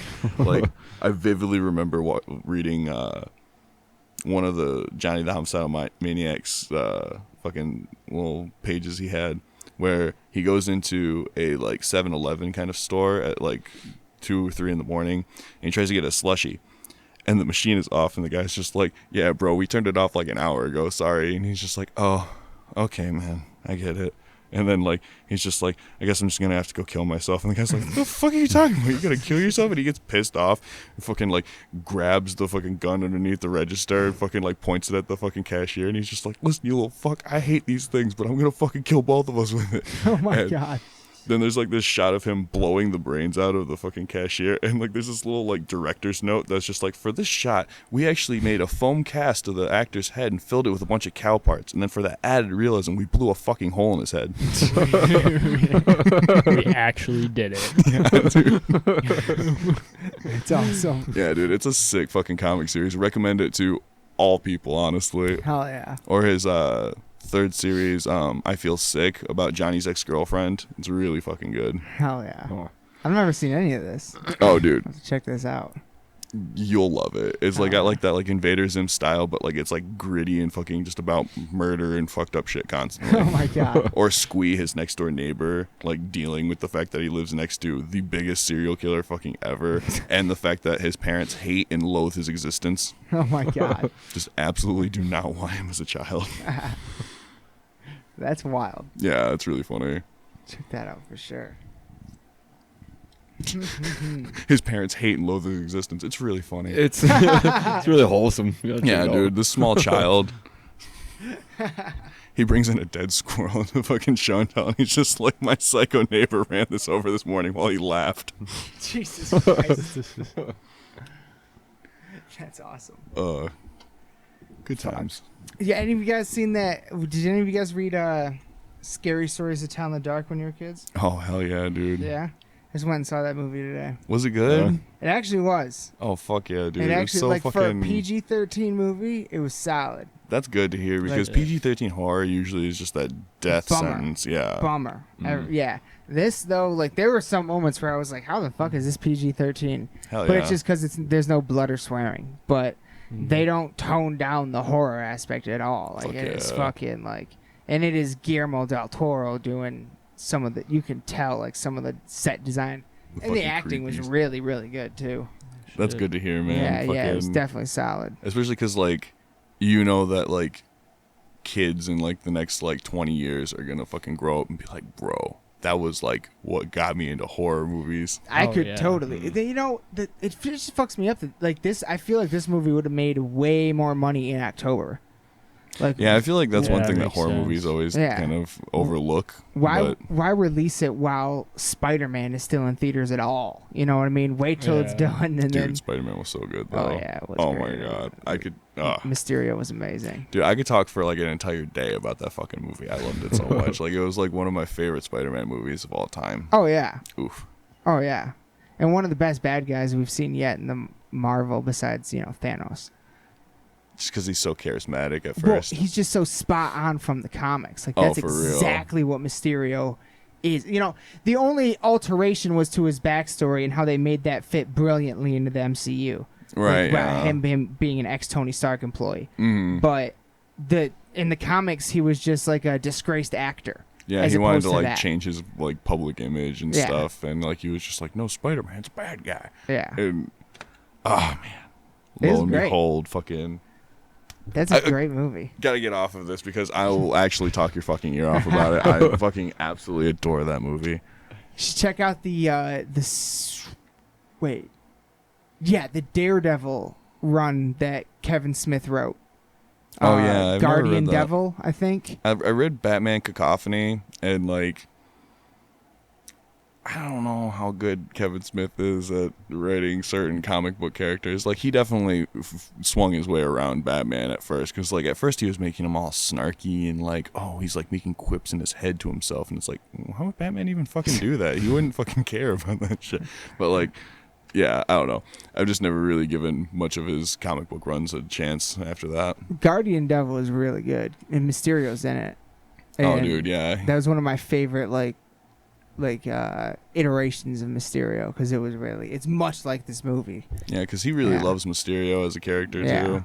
Yeah. I'll definitely have to give that a chance, because Daredevil is fucking underrated as a comic book character in general. Oh yeah. Best fucking Marvel Netflix series, too. Oh my god. Fucking long shot. I could go off for an hour about that. Like, Dude, that for real. fuck me, dude. Dude, Charlie Kingpin? Cox and fucking I always forget that actor's name. D'Onofrio? D'Onofrio needs to Yes. come back. Like, they need to keep on going. Like, D'Onofrio was one of the freakiest fucking, when he cut that guy's head off with a car door. dude, Oh my god, dude. that show was so fucking brutal. I was like, what is happening in this show right now? Oh man, beautiful. It was, yeah, exactly. It was fucking, because you got to think up to that point, I don't remember what year that was. It was, So yeah, 3 seasons. well, I when wanna the say first one came out. Because up to that 2015, point, 2016, something like that. yeah. Well, you got to think his Defenders was in there too. So like probably like 2015, 2014. Yeah, something something like that. And up to that point, we hadn't had any good bad guys in the Marvel movies yet. Like, hardly at all. Yeah, I think Loki was the best one that we had at that point. And he was half a good guy the whole Yeah, time, you know what I mean? So, on-off switch. and until Kingpin, it was like, fuck, he did such a good job. That was so great. Yeah, dude, D'Onofrio is a fucking machine when it comes to Yeah. acting, though. Yeah, he is. Yeah, he is. What about that new Joker movie? I don't know how to feel about it, just because like I have no expectation for it, so like I can't assume that it will be bad in any sense, because Joaquin Phoenix is a great actor. Yeah. It's a relatively tame Joker story that is obviously contained within like a pretty solid story that they want to tell. Yeah. Oh, it's a standalone. Yeah, like I feel like it's gonna be like the backstory from like The Killing Joke, the movie. Possibly. Because they said like he's a disgraced stand-up comedian and stuff too. Yeah. I like the aesthetic of it. I just like the way it all looks and stuff. And Yeah, like that like 70s like vibe, I want to say. Yeah. I'm not 100% sure if that's like what it actually is, but yeah, 70s or something like that. Yeah. I don't know, it just looks cool to me. Plus, like, it's kind of the first time that we've ever seen like a big, like a significant sized Joker movie. There's never been a Joker movie. Yeah. Yeah. He's just been a, secondary character. Did you ever read the Joker comic, the like standalone one that's like a day in the life of Joker? No. No. Oh, it's sick. It's like one of his goons picking him up from Arkham, and then like it just kind of like runs through like a normal day in the life of Joker, and it's really fucked up. It's super cool. Yeah, That sounds interesting. one of my favorites in my collection.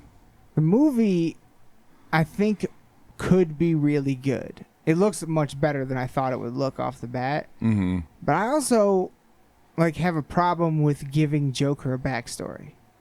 Like, I think part of what makes him so great is that we don't know where he came from. Well, that was what they were getting at in the Killing Joke when he first told it anyway. He's just like, sometimes I remember it one way, sometimes I remember it another way. Who knows? Which I think is I think that's what Nolan was referencing when he had Ledger do multiple backstories for himself in that movie. Yeah, exactly. Because like Which is you're supposed brilliant. to know that like he doesn't even know where he's really from. He just kind of does. He's just a force of nature. Yeah. Like, he just is. Yeah, exactly. And that's kind of what gives him his thing. And I don't know. I feel like giving him backstory, I don't want to sympathize with him. You know what I mean? Like, Well, I don't want to feel bad for the Joker. Would you rather they go full comic book and do the 3 Jokers? Yeah. The gangster, the psychopath, and the clown? There are 3 Jokers in existence at any given time. That would be interesting. Yeah, dude. But the fact that this is a standalone makes me think there's no way that would ever happen. Right. But there Right. is that like sense of like he could be the well, technically he would be the clown, and then like in the DCEU it would be like Jared Leto's would technically be like the gangster version. Yep. So like And then the Psycho would be Ledger. yeah, exactly. Yeah. Brilliant. He was, oh my God, he was so good. Right. So damn good in that movie. It sucks that was his like last. Well, not his last movie, but his last movie was like fucking like Something small, right? It was something a small movie, right? it was like the Imaginatorium of Dr. Parnassus or some shit Oh, like yeah. that. Yes. Yeah, he was one of. Yeah, because he died during filming, so they got a bunch of people to be him in different dream realms so that it would like work with the continuity. That's like that's how other people see him in their minds, so Right. like he changes with them. Right, and one was like Johnny Depp, and one was like Colin Farrell or Yeah, something. Colin Farrell, yeah. It was a pretty legit movie. I was tripping way too hard to remember most That's of the plot. a but it weird was- movie. Yeah. I remember that one. Yeah, dude, I watched it on acid, and it was just the wrong time to do it. Yep, I could see that. Oh, yeah. Absolutely. So, well, all right. So, Chase, did you read the Scary Stories books too? You into horror? Not really. Not really. No, No. not really my thing. What? Okay. So, like, what about comics and stuff?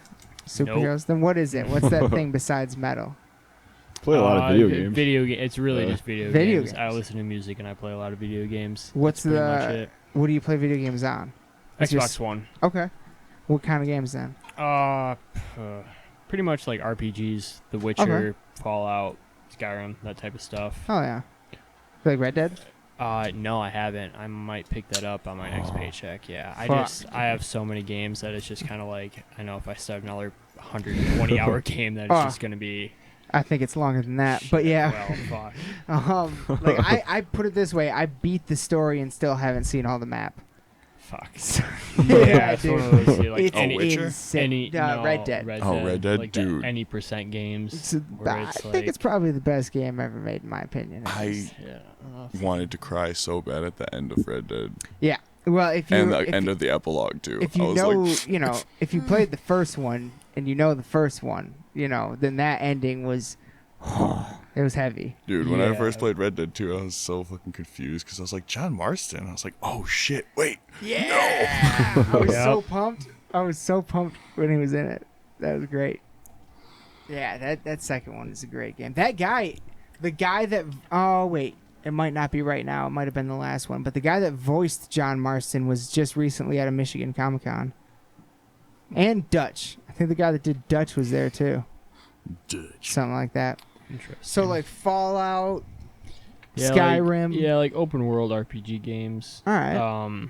There's actually just a huge update for No Man's Sky. Yeah, I read about And that. I know a lot of people are still on the edge about that game because of the absolute disastrous release when it first came out. Bro, but biggest disappointment. they've What? turned that shit around so hard, and it's one of those things where they've had.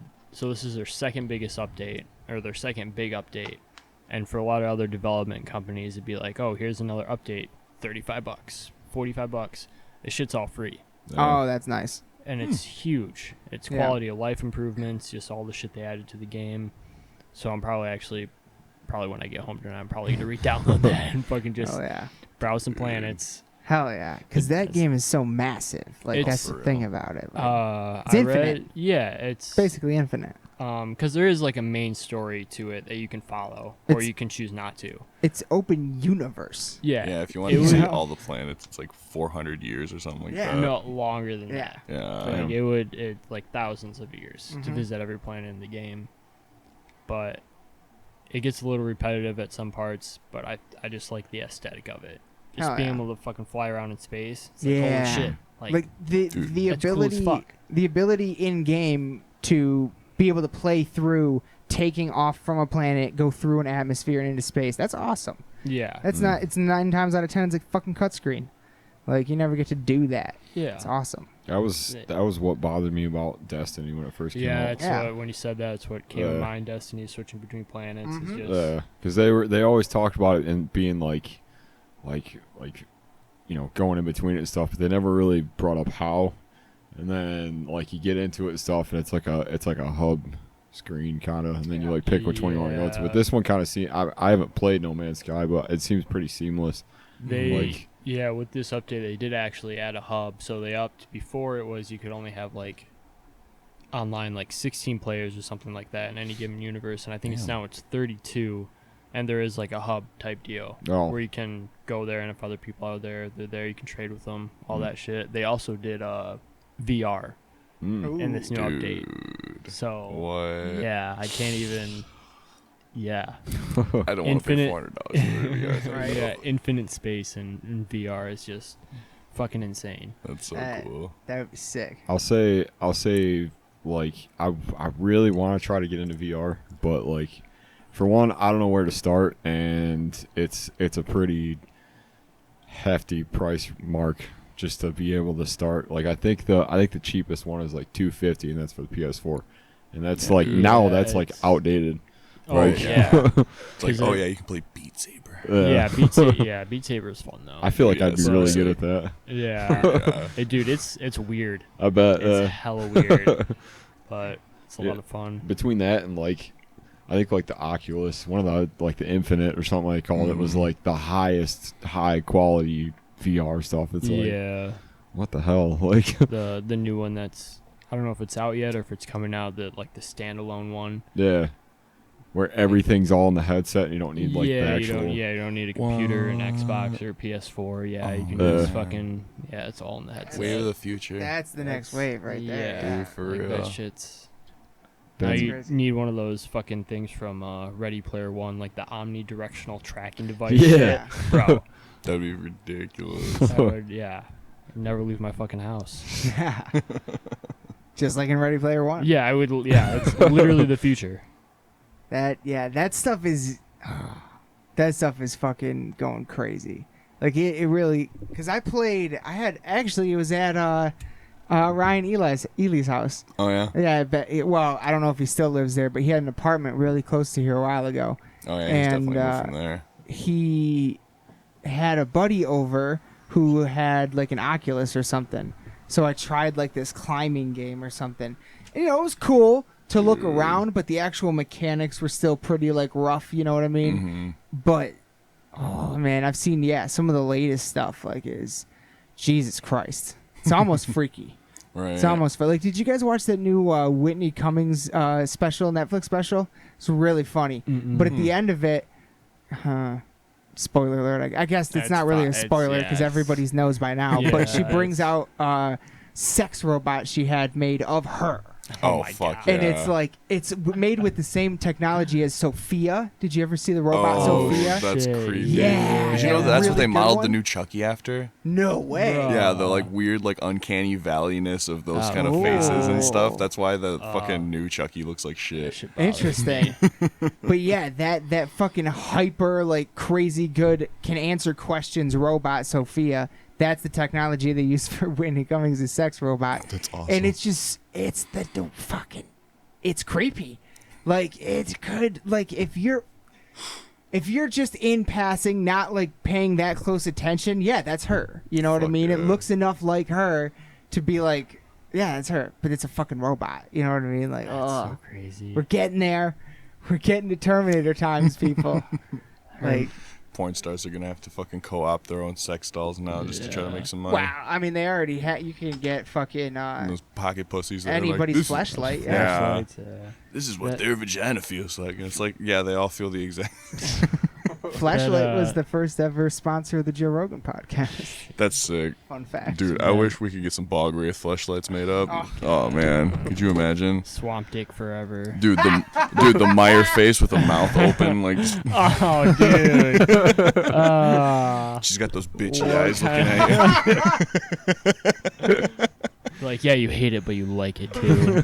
Yeah, exactly. Dick. No. Or just imagine getting the one with the viscera face on it. Dude, oh my god, like the broken teeth, like just Yeah. like wrapping around your. Gross. But that I left for like 2 minutes, by the way, and this is what we're on. the AI thing we were talking about. There's this show that I don't think they do it anymore on Twitch, but it was called Artificial Next. And the premise was that it was this AI robot. You know, I think you know what I'm talking about. Yup. It was this AI robot that had like its like handler, master, whatever, and it was just trying to teach it. But it was like the robot was just played by an actor. So it was just the cringiest fucking thing. It's hilarious. Like they have reruns on all the time, and when it first came out, I think was maybe like a year or two ago, it was, you know, thousands of viewers every day because it would happen every day. And now you go and look at it, and they're doing like the reruns of it. It's like 2 people are watching because Damn. it's so bad. What is it? Artificial Next on Twitch. But it's just like I try to watch it, and I watched it for probably about like 4 or 5 hours a few months ago, just because it was so bad that it was hilarious. Like, because you have an actor trying to be a robot, trying to be an actual person, and it's just like, okay, why? Like, it's just, man, it was. Twitch. It was just, Twitch is fascinating to me. Dude. yeah, I there's a really, lot of- I really think that That looks weird. It's Also, yeah, it's. like Twitch. I mean, yeah, Twitch is one of those things that I don't think we've seen its peak yet. No. I don't- And I don't know. I feel like that's just gonna come with like the growing popularity with esports. Really. I don't know. I don't think Twitch's ultimate use is going to end up being video games. No. I think it someone's hasn't going to been figure either. out another use for it, something Girls else to vlogging show. for no reason. Well, yeah, but like something that really hits with everyone. Like someone's going to have some show on there, some do something on there eventually that I think is going to fucking kind of like how cat videos took off on YouTube. You know what I mean? Like something like that. Right. Like you know, like because it's such a crazy platform, and there's so much you can do with it, and it hasn't for whatever reason crossed like it. I mean, it's mainstream in one of the biggest subcultures that exists, but it's not mainstream yet. You know what I mean? Yeah. And I I think mean- something's gonna eventually hit that. If Ninja didn't do it, then like what else is gonna happen? Well, is that's- my thing. that's Is my the thing thing is I about don't- it because Yeah. it's like the shit that's like there's a lot of shit already on there. So you got I know, yeah. esports like I play Dota 2 and I watch Dota 2. The international is going on right now. Mhm. Hundreds of thousand people watch that. Mhm, $31 yeah. million prize pool. You got like Critical Role, 45,000 people Dude, every right. Thursday. So many critical You Role got fans even out there. the guys who did MST3K. They have riff tracks on there, Mhm. always running, and so it's. Like, I get what you're saying. Like, there's the one thing, but it's just because it's so spread out. that Yeah, there's that's something true. for everyone. that's true. So it's kind of hard to get everyone onto like one specific thing, Mm-hmm. just because it's just all over the board. Yeah. Oh, yeah, It's definitely. it's everything from video games to cooking to dancing to instrument. I love you when you guys do your practices on there. I think that's genius, and you should definitely continue to do that. Yeah, definitely. Absolutely, like that's fucking. As a fan, like that is something. If anybody, Lamb of God, Children of Bodom, any of my favorite bands, if any of them did that, I would watch every single one. Hell yeah. Every single one. You know what I'm saying? Do you like Trivium? I've seen his Okay, Twitch. Madge, Yeah. I've seen his Twitch. I've seen him do. I like watching him play. Like sometimes it's cool to watch him play covers and stuff like that. Yeah. I really enjoy it when musicians just sit down and have fun and play. This is one of my favorite songs, and they bust out a cover. That's awesome to me. Like I fucking love any behind the scenes or like closeness to the bands listening to them on podcasts. Love when Rogan has on a Steven Tyler or a fucking Ace. He had on Ace Frehley and David Lee Roth before. Those are all awesome. Oh yeah. You know what I mean? I fucking love that kind of shit. So I think, and there's that, and you can watch cooking. There was a guy, because my buddy Josh plays League of lots Legends, of games, but League of Legends is the big one. Yeah. And so he's on Twitch every day watching other people watch. That's how I know Dr. Disrespect. Okay. Like he's shown me. There was one guy that was just hitchhiking through the country on Twitch, and his followers would be like, "Yeah, I got a place you can stay tonight. I'm in the area," and he would just go and hang out with them and That's so film sick. everything. And like I thought that was about to catch on, honestly, because that's genius. But it is such a wide platform though. But I think it's something that could. Can you? I don't know this. On Twitch right now, if I were to go to like Bog Wraith's channel, could I watch your past practices? They stay up for shit. I want to say like a week or two. Yeah, a week to 10 days. Okay, and then are you able to then like transfer those to a YouTube page? Will it You be clip forever? it, yeah, you can. Well, you don't have to clip it. You can save the VOD, or because most of the times when we stream our practices, it's from like Mike's phone or something like that. Yeah. But if you're streaming it from a computer, you can just send it to a capture device and have it capture your entire stream, and then put that up on YouTube. Nice. Yeah. Yeah, that's what that would be cool. That way you get to save them for. Because I mean, even for you guys, like how cool would it be in fucking 5 years after you guys have done the Return of Mayhem Festival that you guys fucking go back and get to watch that or some shit? You know what I mean? Like Yeah. that'd be cool. That'd be sick, yeah. On the one hand, it's what we were talking about it kind of being like catching on or whatever. Like it's been a thing since 2011. What? That Twitch. Oh, really? Wow. Yeah. Yeah, started- it was Yeah. Justin TV before for like 4 years or something like Oh, wow. that. Yeah. I'm glad they And changed the then name. Yeah. I don't know if it was like something like that. Because I think if it were to like blow up, I mean, in a sense, it has. Yeah. Because I've been seeing a lot more like musicians and different people doing using it as like an alternative to like YouTube. Because I mean, pretty much know what's happening with YouTube right now. Yeah. And so I feel like it's either if that didn't do it in a span of like 8 years, I'd say, however long it's been, I think it's gonna take something else to kind of take like what Twitch is and what it's done, and because like I feel like Mixer is kind of solely Xbox right now, isn't it? Yeah, it's Yeah. because I think What? Really?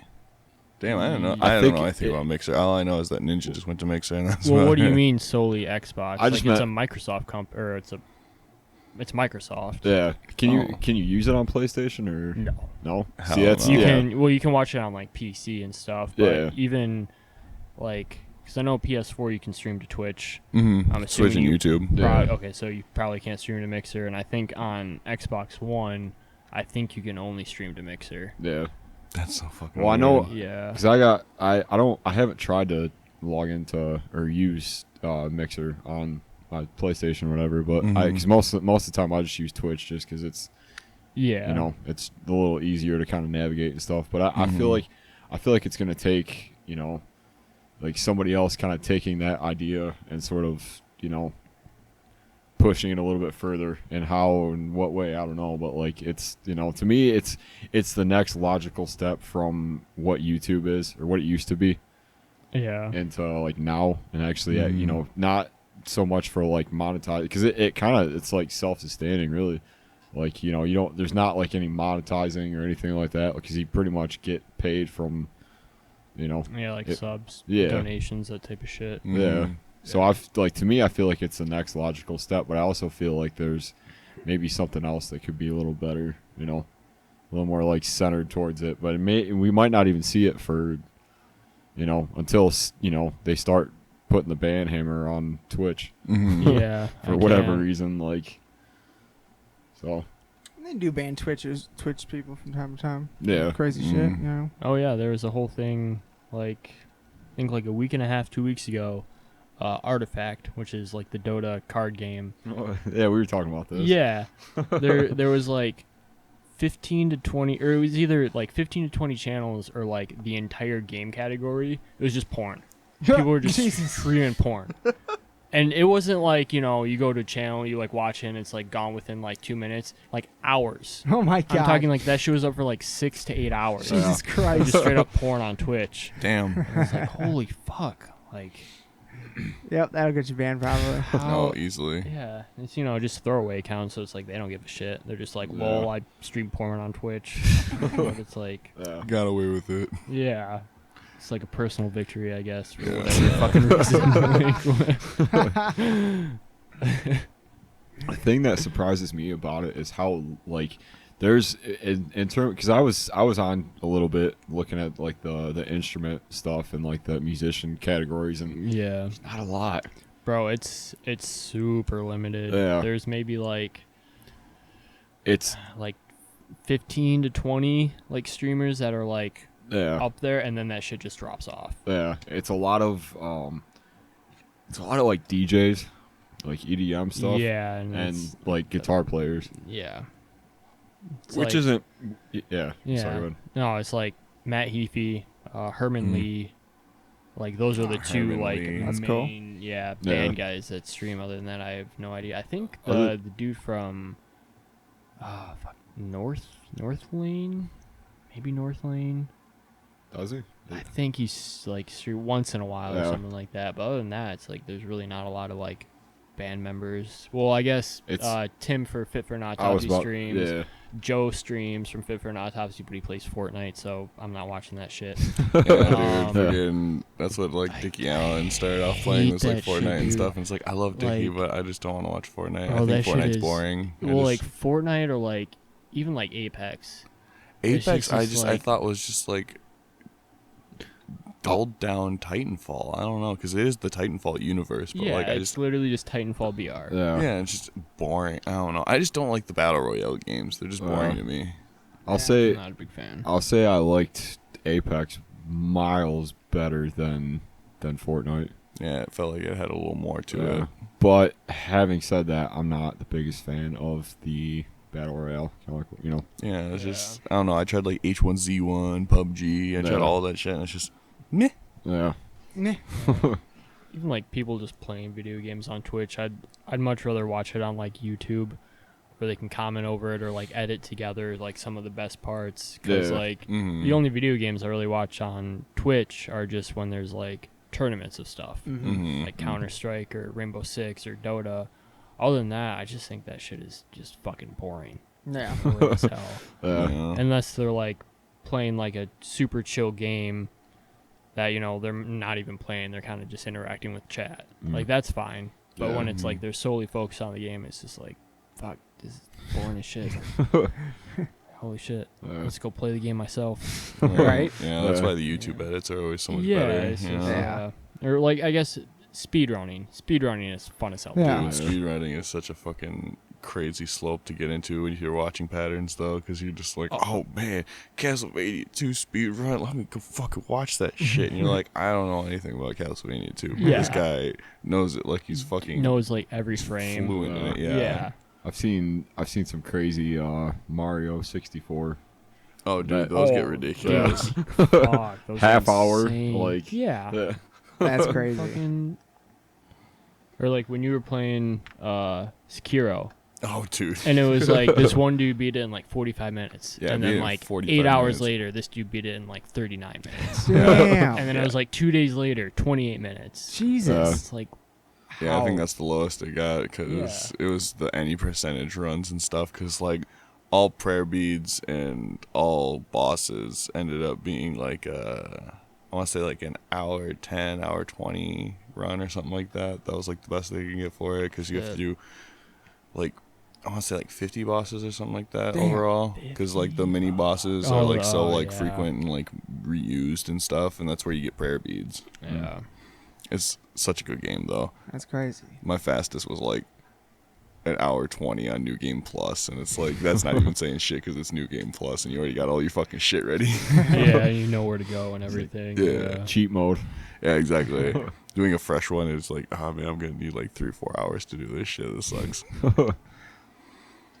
Well, fuck. What about so yeah, you guys told me you got a couple new tracks you're working on. Mm-hmm. Any idea of when we might be able to hear one of them? In the general future? That's a General good question. rough hopeful idea. 'Cause Well, there is. I don't know if we want to talk about it. You don't have to talk about anything you don't want to talk about. I think you talked about it on this podcast like 2 or 3 podcasts ago, actually. Yeah, am I getting fact checked right now? I'm like, dude, somebody I'm like, listening back on the Well, fucking I'm catalog. like, because I listened to the one that it was the one that you guys like got super off topic and just talked about random stuff for like 2 hours. Yeah. And then the one after that was the one where we talked about our show, and I'm pretty sure one of them. Yep. Okay, you, I did. You may have spilled the beans a little bit on Spilled one. Well, proverbial so- beans. so Which here's isn't a big deal. Yeah. I mean, it's like not. Well, here's the thing, like, and I mean, you guys know, like, if I know for certain that there's something that like I'm not supposed to say or talk about because I can't speak for all of us, and I know that, like, you know, and that's why I'm always kind of like, and I even remember the last time before we posted, I was like, let me just double check and make sure that like what I'm saying is cool because I don't want to like. Bro, is this chill? Is it chill if I chill here? But yeah, and that was why I was bringing it up because I do remember saying a little like something about it, but like I mean it's at this point it's pretty open. Yeah, like it's like but yeah, we'll be releasing something before we release new music. yeah. Oh. Yeah. Okay. Oh, that's intriguing. Yeah. Hell yeah. Nice. Mm. Are we Yeah. talking like before the end of the year, or are we looking on to next year? I don't think- know, possibly. I think I- we're hoping for before the end of the year, but Okay.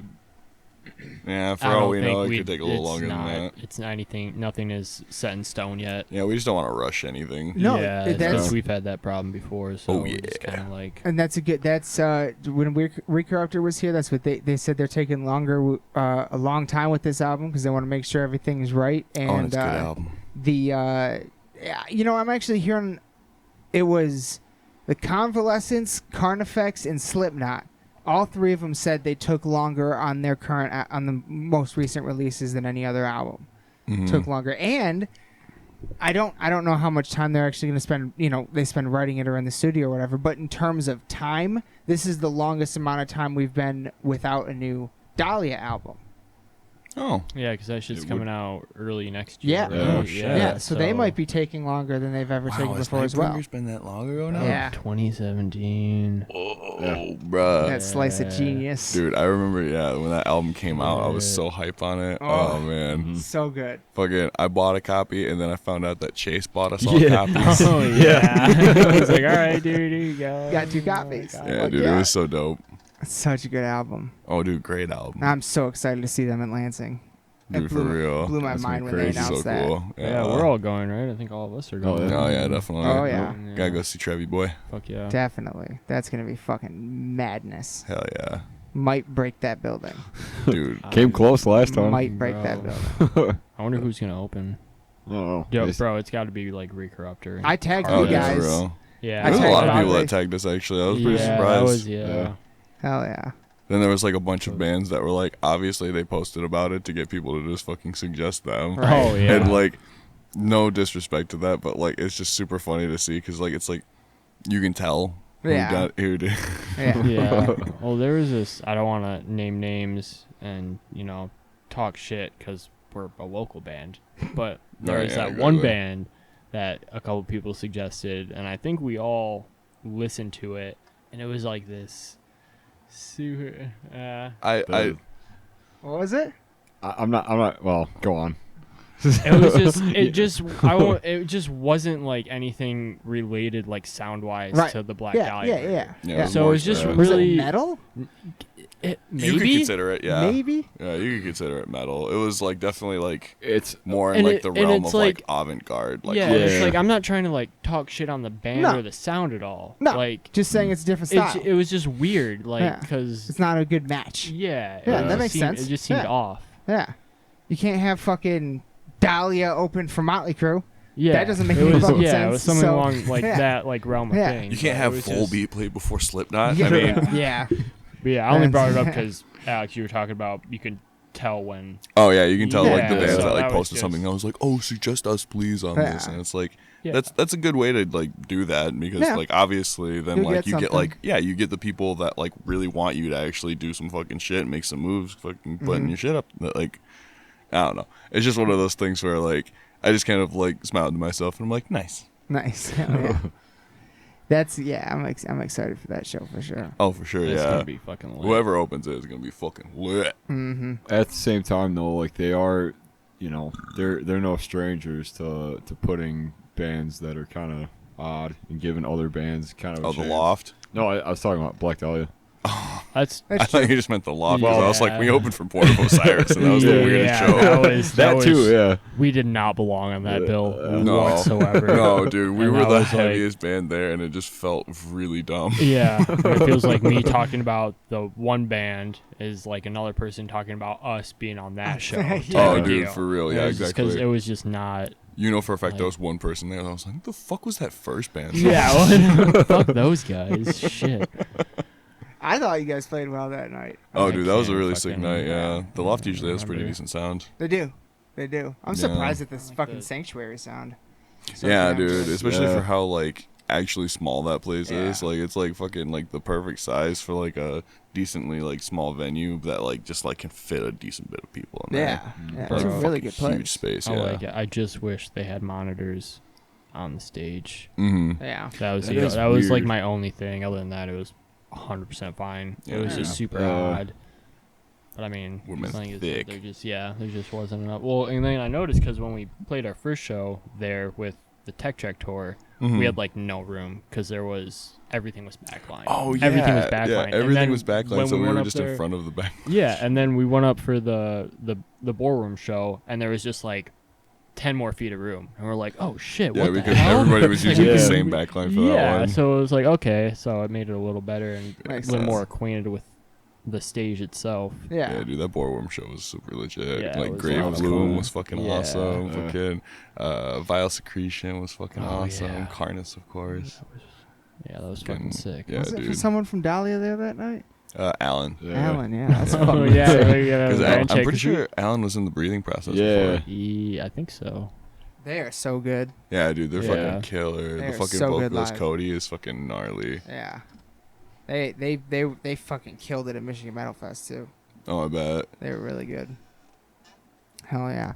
Well, Aaron, do you got anything else you'd like to tell the people? Ask about Mets? I wanted to ask because I feel like it's weird that this has never come up before. This kind of question, but like what was the first album or like the first like music experience that you remember being like, or it could have been recently that like got you back into wanting to play music, but like what was that first moment where you were like that's what I want to do? Like I remember it very vividly. I think it was the first or second time I heard Whitechapel. yeah. And Possession came on. And it was the riff after that clean break. Yeah. Dude, I heard that and I was like, okay, yeah, I need to learn how to do this shit. And then, that was when I was like 13 or 14. And then, like 5 or 6 years later, I like learned how to do it. And I was like, holy fucking shit. But yeah, it was weird because I'd listened to, like Whitechapel and that heavy shit before that. And it was like, okay, yeah, I fucking dig this shit and I love listening to it. But I don't know what it was about that riff. Mm. Nice little voice crack there. But yeah. I It thought was just I heard that shit and I was like, yeah, I need to learn this. I thought you were gonna talk about the cleansing because I know how much you. Yeah, dude, that shit. I mean, that shit too. And that was definitely like leading up to it. It was like, I guess Around about the same time. Yeah, the possession riff was just like more of like the tipping point. Yeah. Other shit was just building me up, and then I heard that I was like, okay, yeah, I'm just fucking dive headfirst into that shit. And then 3 to 5 years later, we're doing a festival with them. Oh yeah, shit, we did too. Like, I don't even. It's funny because I don't even like in my brain. I don't even like. I didn't even think that we really even like played with them because it was a festival and it was I don't even want to go into Michigan Metal Fest right now because I could talk, yeah, I'm not same. Yeah. Yeah, it's really not worth talking about. I don't want to. But still, though, I was just trying to make a point that it was like it's just kind of cool that that we actually ended up. Yeah, because then I remember when we first got there, it was like that was their sound check song. Yeah, Possession. That's I right. was like, oh, you gotta be fucking kidding me. That's fucking I get sick. to hear that early in the fucking morning. Yeah. That's fucking sick. Yeah. That was dope. That was it. Hell yeah. Fucking.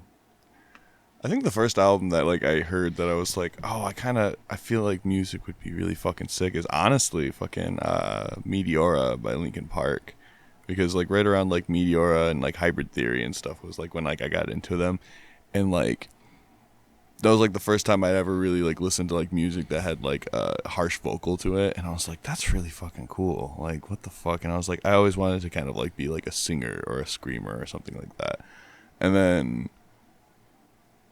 Oh, what was it? I wanted to say, like, I was probably, like, 15 or something like that. And, like, I never really thought that I'd be able to do vocals or something like that. And then, like, this girl told me that I should try to do vocals. And I was like, yeah, I like this girl. What's up? Gotta impress her. Yeah, exactly. I was like, fuck yeah, dude. Does vocals make girls, like, really into people? Is that Pre your way into her heart. Yeah, and I was like, I should probably try to start doing harsh vocals or something. And then, like, I realized that I actually just like doing it in general because it's just fucking fun to do. And I did it in my car for, like, a decade. And, like, even, like, when I was, like, in Betray the Prophet, I was, like, just doing vocals in, like, the background. Like, yeah, dude, I do vocals sometimes. And then when we started Bog Wraith, like, Julian and Mike were just like, so you want to actually do vocals? And I was like, it's happening. My time has come. It's all coming together now.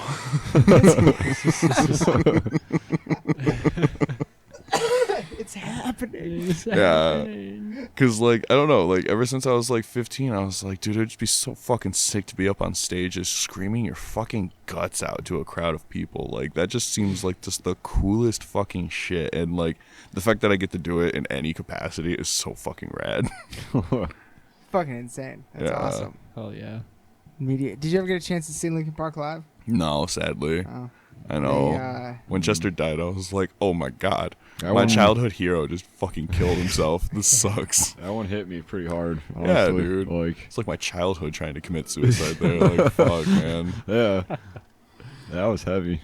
They were, I got a chance to see him live. I was never, like, crazy. I was into him when I was a kid. Dude, their first 3 albums. Yeah. I was never crazy into him. Honestly, I kind of fell off. I would have fallen off probably after, like, the second album. But, my aunt got my cousin and I tickets to see them at the Joe Louis Arena because my cousin and I have a really good friend. He lives out just outside of Flint. His older brother is the lead singer of Chiodos. Oh, no shit. Yeah. Dude, that's fucking awesome. Craig Owens. Yeah. Dude. So the Chiodos were opening for Coheed, were opening for Linkin Park. And so my aunt got us tickets sick. to that, and What a lineup. it was crazy. Shit. And fucking Linkin Park was 1,000 fucking times heavier than they are on any album. Like live, dude, for real, they were heavy as shit. Yeah. Like they turned up everything. And when they did like What I've Done and shit, they had like this really awesome fucking video behind it.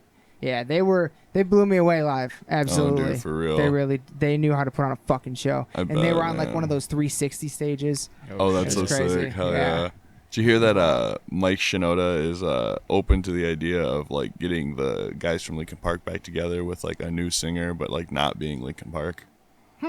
I respect That's not- that. yeah. Interesting. Yeah, because I they're mean, like, it's not Linkin Park without Chester, man. Yeah. Like that was just something they decided like right off the bat. They played a couple of shows where it was like Mike fucking singing and like doing all those parts and stuff, but like that must have been so fucking hard to sing all of those songs Yeah. that Chester wrote and Yeah. stuff and be Yeah. like, fuck, dude, like my friend killed himself. Like Yeah. it's just gotta be so rough. I will say that his solo album they put out was really solid. I didn't listen to it I because like Fort it. Minor Heard was that. so fucking just a bummer to me. It's yeah. it's definitely pretty like I guess like hip hop based.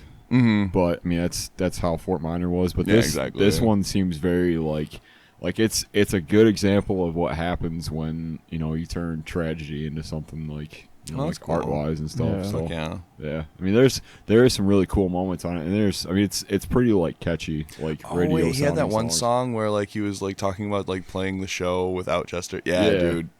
I heard that song specifically, and I was like, dude, that's some fucking cool shit It's right there. yeah.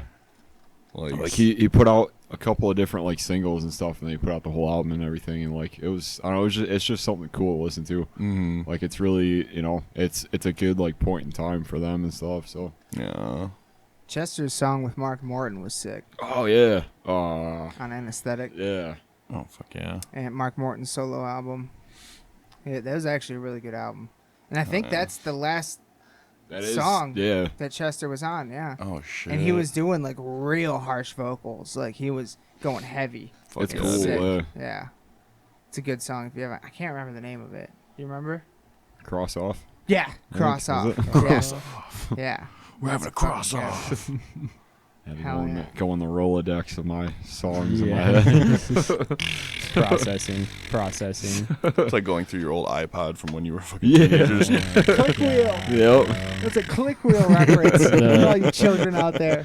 Man, we talked about Oolies. We talked about Fuck. Yeah, the click dude. wheel on the iPod. Let's just go full nostalgia. Did any of you guys have the iPod Shuffle Yes. Yeah, bro. without the screen? Yep. Oh my Oh god! no, I dude. didn't I have it had- on the screen. Oh That pissed me off. my I was like, I need a God. screen. What I the hell had- is that? Dude, I had It was the worst. fucking iPod Mini, and then I got an iPod Touch, and I felt so fucking cool. with the iPod Touch. I was like, bro, Yeah.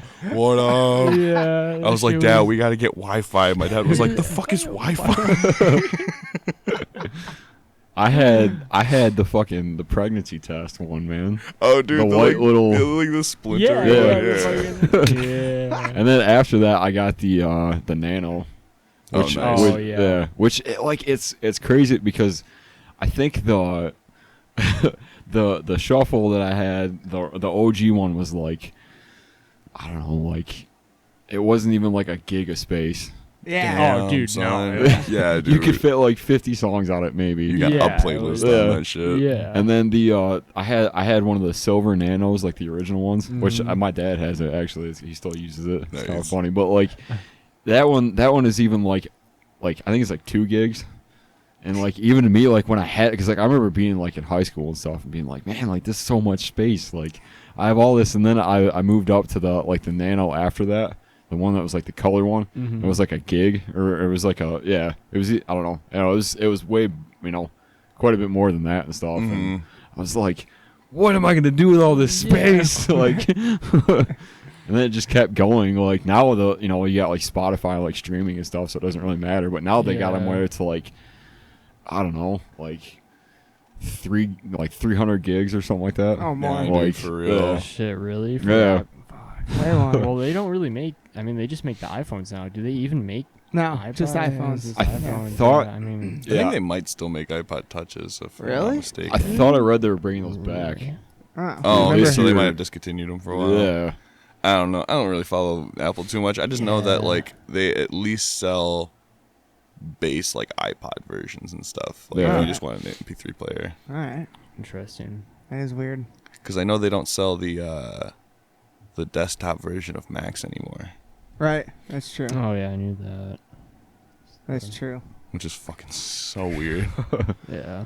Shit, I think this thing has, I don't even know how many gigabytes this has, but every CD over there is on here.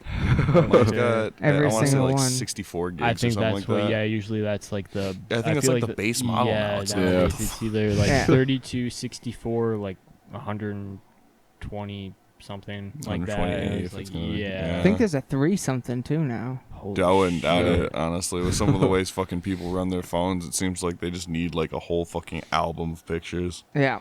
Well, yeah, that's true. Yeah, I don't know. I just That, I like that it. meme folder. Yeah. R.I.P. phone space. I just remember being like just blown away by it, like, Yeah, dude. and especially like I guess like the initial, like original iPod, like the shuffle. Mm. It was like, it was such a crazy. I don't know, like you couldn't see what you were listening to. You had to like guess. Yeah. And then like half the time when it was on shuffle, like if there was a song that didn't work, it would just go quiet. Just be like dead. Like you'd be like, what the Right. fuck is All this? right. Like, Bro, do you guys remember the music quiz that they used to have on Yeah. iPods and stuff? It would be Yeah, like just dude. like, what song is this on your library? And like Yeah. it would just be like the title of the song and then give you like 10 seconds of it to answer the question. yeah. It was really legit. That was funny. God damn, I forgot about that. Right, dude, the fucking little mini games they put on iPods used to be so Back- sick. yeah, They used to they- have like brick and stuff. The screens weren't even color yet. It was Right, a yeah. original It was- Game Boy. Yep. Oh, Yeah. man. OG Game Boy. That's Dude. crazy. Rip Game Boy. I have an emulator on my Dude. phone. Oh, Yep. dude, I wish my phone could So, do that. you have iPhones can't do that shit. Ah, it sucks. You have like my Game Boy or whatever Yep. it is, my Game Boy Free. Dude, that shit is so nice. Dude, I want that so I bad. love it. I went to fucking a few months ago. I went with my family. We went over to fucking Scotland, and we went into like my sister wanted to go to a place called the Children's Museum. So it's a museum. I walk in the first display, there's the Buzz Lightyear toy I had when I was a kid. There's a Game Boy with a bunch of games, and there's an original Xbox. Mm. I'm like, this should not be in a What? fucking museum yet. Right. We're not that Dude. old. We're not museum age yet. This Technology is of the ridiculous. past 30 Bro. years. Oh my god, it's ancient. This is ridiculous. That's You know what- fucking crazy. What Ouch, bro. what fucks me up is seeing videos or just seeing it in person of kids like going up to arcade machines with the buttons on them and like them like tapping on the glass, Oh, like trying to. yeah, that shit hurts. Wait, what? You never seen people like kids do that? No. They think it's Yeah, touchscreen, dude. so they Yeah. go for it. What? Or like Yeah. having they got like a flip phone and like they open or like they don't even know what to do with it, so like open it and then like start tapping on the actual screen instead of the buttons. Yeah. Wow. Yeah. I've not. Oh, I need to see this. Yeah, This is dude. fascinating. That's crazy to me. Yeah, dude. Kids nowadays don't even know. Like, if they saw a landline phone, they'd be like, the fuck is that thing? Yeah. Doesn't even have a screen. Yeah, dude. I used the analogy you could kill them with a cordless phone when I was playing fucking Dead by Daylight the other day. And my niece was like, I don't get what you mean. Like, aren't all phones cordless? Oh no. Ouch. Jesus. Oh Jesus. Let me take you back to a simpler time. Oh. Yeah. Shit. Fuck. When It was fucked up though. At the same time, having to like wait for a phone call. You know what I mean? Right? Or like picking up the phone being like, who the fuck is calling me? Yeah. Yeah. No call ID. pre-caller ID. Fuck that, dude. Dude, for real. Telemarketers all goddamn day. Oh, dude, every time. Always at Crazy. dinner. Oh, yeah, dude. Anyway, we got on a tangent there. That was fun. Hell yeah. All right. Well, fuck. I guess I want to wrap this up with my. I have a final question I like to ask people because when I was a kid, I was really into fucking horror stuff, Ghostbusters, you know. Hell yeah. And my buddy and I, we go to like you ever seen like Ghost Adventures or shows like that? You know what I mean, like Oh, Ghost yeah. Hunters or whatever. Yeah. So some of those locations that they go to, you can buy a ticket and they'll lock you in overnight. Oh, shit. Yeah. So a buddy of mine, we do that. We go out. We've been to pretty much every one you can go to in Michigan. We've been to one in Illinois. We like to go out.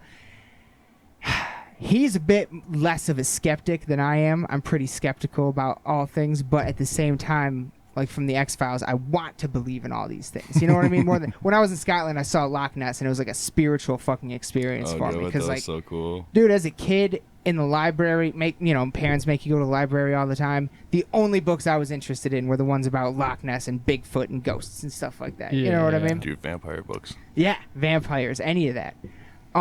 So my question is, do either of you have you ever had any sort of paranormal experience whatsoever? Like anything, not just ghosts, but like anything. Seen anything weird out there in the world in your travels? I didn't see it personally, but my sister attests to seeing the outline of a person in the basement of my dad's house when we were kids. Okay. To the point that she was so freaked out that my grandpa hired a Catholic priest to come in and exorcise our fucking house. Holy shit. Yeah, like full blown, like incense fucking swinging, fucking prayers, everybody holding hands and doing prayers together and you shit. were part of that? Yeah, So I had to be part there. of an exorcism. Oh yeah, because like my whole family had to be there because like my grandpa was like, oh, we saw spirits in the fucking house, we gotta get this fucking place cleansed, and like he was like legit about it, like because my grandparents on my Duros side were like hyper religious people. Like my grandma was like the closest to a nun you could get without actually taking the leap into being a fucking nun. Okay. Like Jesus. just way too fucking holy about stuff. And yeah, so we had a fucking dude come in with his little fucking assistant priest. I don't know what the fuck you'd call. I don't know what the hierarchy of priests is, but had a little fucking ball and chain, fucking incense burner, and fucking everybody's doing prayers and shit, fucking blessing the crosses that are above the doorways in the house and shit. It was a weird experience. That sounds crazy. Yeah, that's like the closest thing to like a ghost or paranormal experience that I really have. Wow. Yeah. That's pretty wild, though. You got to be a part of an exorcism. Yeah, I was like 8. Holy shit. Yeah. Wow. I really don't have any, to be honest. Anything, I guess, kind of. I don't even know if you want to say it's within the realm of it. But I get sleep paralysis. Oh. I don't know if you know what that is. I've had it once. I had it a few times. Yeah, actually. so if you don't know, it's when your like mind or your brain is like conscious but your body's asleep.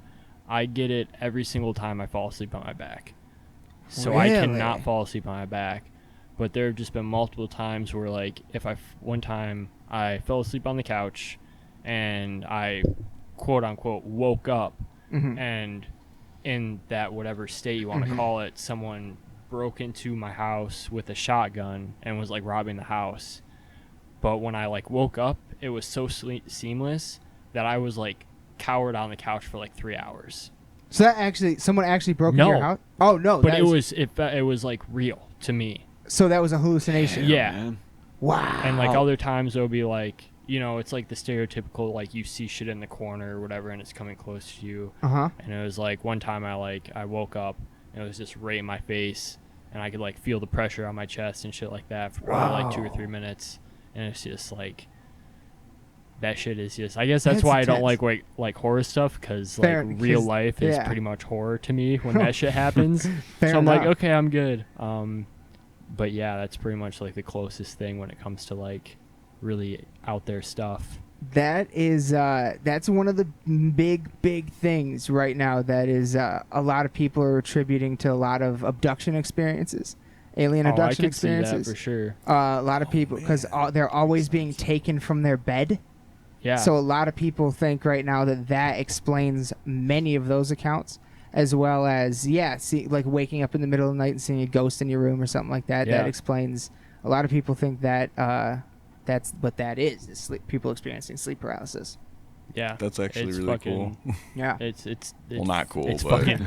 I will tell you right now, it is not cool. That shit Right. sucks, and no matter how many times you get it, whenever it Yeah. happens, you're never prepared. Yeah.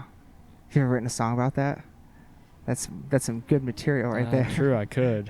dude, that's why I That's like the fucking- fucking Acacia Strain album, Coma Witch. Yeah. Because that's all of like Vincent Bennett's fucking like night terrors. He Oh, like shit. woke Okay, up from fair, like fucking shit. crazy ass fucking night terrors and just Damn. wrote them down and shit. And was just like, fuck. Wrote the entire album that way. Damn. That's Yeah. brutal. I didn't know That's that. Yeah, really man. brutal. Yeah, he would just wake up in the middle of the Crazy. night from night terrors and fucking write it down and then make it into a song. Holy Wow. shit. Yeah. That's a hell of a way to write an album. Fuck yeah, dude. Damn. It's just like the coolest shit. Yeah. Yeah. Wow. I'll say I have, because I know we talked about it on the last one with Recorruptor and stuff. I don't really have anything to say, but I guess since we're talking about that kind of stuff, like I've had that happen a couple of times. Sleep paralysis. Yeah, and you can't explain it really. Like it's just, and it's so weird because you imagine like, you know, like you're just able to just snap awake at any time, but like, you know, you try to move and it's like you're just stuck. Like that's the only way I can explain it. Like you're just there, like, and no matter like what's happening and stuff, and even like the waking up kind of thing, but like you're not actually awake. I've had like I had that happen a couple weeks ago actually. Like it was just weird because like it felt so vivid. It was like, and it always does usually, but like I don't know, just there's just something about it that's just like just fucked up. Like I don't know. I want to add a small layer of fucked up to the idea just by offering you this question. What if that's what being dead is like? I mean, like you like are semi-conscious, but like not really. Like you're kind of like aware of what's going on, but like you're still like, the fuck is going on? Like, I'm always terrified of that idea because like I would much rather everything just be black than like fucking being like, okay, so my body is just kind of laying here. Type of fucked up purgatory type deal. Yeah. Or like you get fucking put in the fucking kiln to be like made into ashes and shit, and you just fucking feel yourself burning away until like they fucking grind you up into a fucking powder. Or like, do you know what locked in syndrome is? Yeah. It's basically constant sleep. But you're not dreaming ever. You're literally like, it's as if we're all sitting here talking right now, but the only thing you can move is your eyes. It's so fucked up. But you can still think clearly and everything. Yeah. There was a fucking crazy episode of House about that. That one always stuck out to me because I was like, that would be so fucked up. Right, that's some real terror right there. Holy shit. I have like it's like being buried is like scary as fuck to me. Dude, for real. And like drowning to me is probably it's like those are the two that like, I mean, fire, I guess fire would be kind of instant, like it'd be, you know, well, fire if you suffocate. breathe in. Yeah. But same with, I've actually heard drowning is one of the most peaceful ways to die on accident. Yep, right there. Because I'm assuming you probably lose consciousness before. Well, basically, as soon as you inhale the water, your whole body, like, you stop feeling anything. Yeah, because your body's just like, I don't know what to do with this. Yeah, that makes sense. But yeah, for whatever reason, and like I've had some crazy dreams about like, and it's usually like around like stressful times, and it was like most stress dreams, shit like that. Yeah, and it's, but like I've had, you know, dreams about like being the family member, like a family member that's like being buried, and like getting buried as them, and then like waking up. Whoa. And stuff like that, like Jesus. Yeah, like it was some Inception type shit. Yeah, dude, I feel you. It's you just like snap out of it, and you're like, oh, bro, it was. I hate to bring Rick and Morty up again, but the video game they have in that universe, like Roy or whatever it is. Oh, dude. Yeah. Like, I've had dreams where it's like, I feel like I'm in the dream for like 3 months. Yeah. Whoa. And it's just, it's weird because you wake up and it's like, you know, if you wake up from like a good nap, you're like, oh, what fucking year is this? What's going on? It's like that, but times 10. It's like, was like any of that real? Like, that's crazy. Have I dreamed about that before? Is like, and then part of it just gets like, if it's super vivid, it just gets like ingrained into your memory. Yeah. Oh, and for real. You'll just constantly wondering, like, did I actually do that, or was that just something I did inside my head when I was asleep? Fucking, I had one of those dreams when I was like 18, and like it was like the diagnosis of a brain tumor, and like me coming to terms with just having that fucking thing, and then like I woke up and I was like, did any of that actually happen? Like, do I not have a brain tumor? Like, what's going on? Those are the ones that get me the most, man. Yeah, because like I was like, if that was like some premonition shit, like fucking Final Destination levels of like fucked up, I just do not want to like go to the doctor and be like, ah, shit, dude, I got a brain tumor. Fuck. Yeah. Or like you have like those moments where you do something that's like heinous, that's like murder kind of, and then like everybody finds out about it and stuff, and then like all of a sudden you just snap awake and you're like, fuck, like, Dude. oh Yeah, shit, I didn't actually do that. All right. Yeah. That You're shit will right. fuck up your entire day. Oh, Yeah. man. Fuck. Because nobody wants to actually kill people. It's just No, better to think it's- about it. And yeah. like, man, screw that person. Yeah. I had one that was weird that like I was like driving my dad's like this is back when he had a truck. And like I was driving to somewhere and then like it was right outside my house. It was that light that's right there by the bank. And like I remember just sitting there and like I got into like this weird like 3-car pileup. It was like vivid as fuck. And like I was like walking around and stuff and like I had to like call him and shit like that and then like I just like snapped out of it. I was like, what the like what is this? Like That's crazy. That's so weird. yeah. It's so interesting how like the mind can make up scenarios and like it feels so fucking real. Yeah. That was really weird. Yeah, that's fucking. It's a That fucking shit's trip. Crazy. Yeah, Yeah, I it had- really is. It's. I had a zombie dream about like being I think I might have told you this. We it was like in my school, like in my old high school, and like they told us to like get in the bathrooms and stuff, and like all the power was out and shit like that, and like it was like this crazy like cuz like it was I mean, I don't know. I guess like you know how like you see things when you're asleep, like places, and it's like kind of like pieced together. It's like Yeah, playing it's- the place that you Yeah, were in. Yeah. It's Ooh. like a set piece kind of. Yeah. Like that was kind of it's- It's a yeah. good way to describe it. Yeah, like that was what it felt like, but it was also like I couldn't make out like faces and shit like that. Yeah. They were Yeah, kind of you- like blurred and like distorted and stuff, and then all of a sudden it was kind of like it was like a Left 4 Dead scenario. Oh, There was shit. just tons of them, like, but I was still in the school that I like went to and stuff, and this was like a couple of years after I graduated and shit. So like I don't know what that's about, but yeah, like Past coming to haunt you. maybe I don't know, like. I've had nightmares where I was dreaming and I thought I was still in high school, and that's it. Dude. And I High just woke school in up and general. realized I wasn't in high school, and was like, "Thank fucking God." Dude, when I was a kid, I had a fucking dream of an entire day of school, like literally sitting there being bored, fucking going through math class, going through fucking. It was like the 4th grade, but like just like one fucking day of it. And then when I woke up, I was like, "Oh shit, I gotta go to fucking school." I feel like I did nothing but go to school for like the past like 2 days. It sucked. I didn't get to do anything. That's fucked up. I saw a fucking funny meme the other day that was like, when you nap so hard and you wake up thinking you're late for school, but then you realize it's Sunday and you're 32. Dude, that's how I wake up. Like Accurate. when I fucking forget to set my alarm for work, I wake up with just pure paranoia of like, Oh, oh yeah. shit, I gotta get to work. Yeah. And then it's yeah. like 6 in the morning, and I'm like, oh no, I don't. Fuck yeah. It's just flat out terror. That's Yeah. that's almost as bad as like waking up on your day off and like panicking. Dude, I've Oh, done it so yeah, many it's- times. It's like a solid like hour and a half after you're supposed to be there, or like Yeah. after you're normally there, and then like you're like, oh wait, no, it's Sunday. All right, Oh, You yeah. open your eyes and you're like, I feel so well rested. Oh shit. yeah. Well, fuck. Done quite a long time. You guys ready to wrap this one up? That's good. Yeah. Everyone's good. You good, Aaron? Yeah. All right. Cool. We'll bring this one in. Everybody listening, fucking follow these people. They got Twitch, Patreon, Bandcamp, YouTube, Facebook, Instagram. Do you got Twitter? Sure do. Yeah. Twitter. We barely post on there. Fucking. Yeah, we don't post on the band Twitter too much, but our personal accounts are a little more active than the band account. All right, there you go. Let's follow them personally. people. Yeah.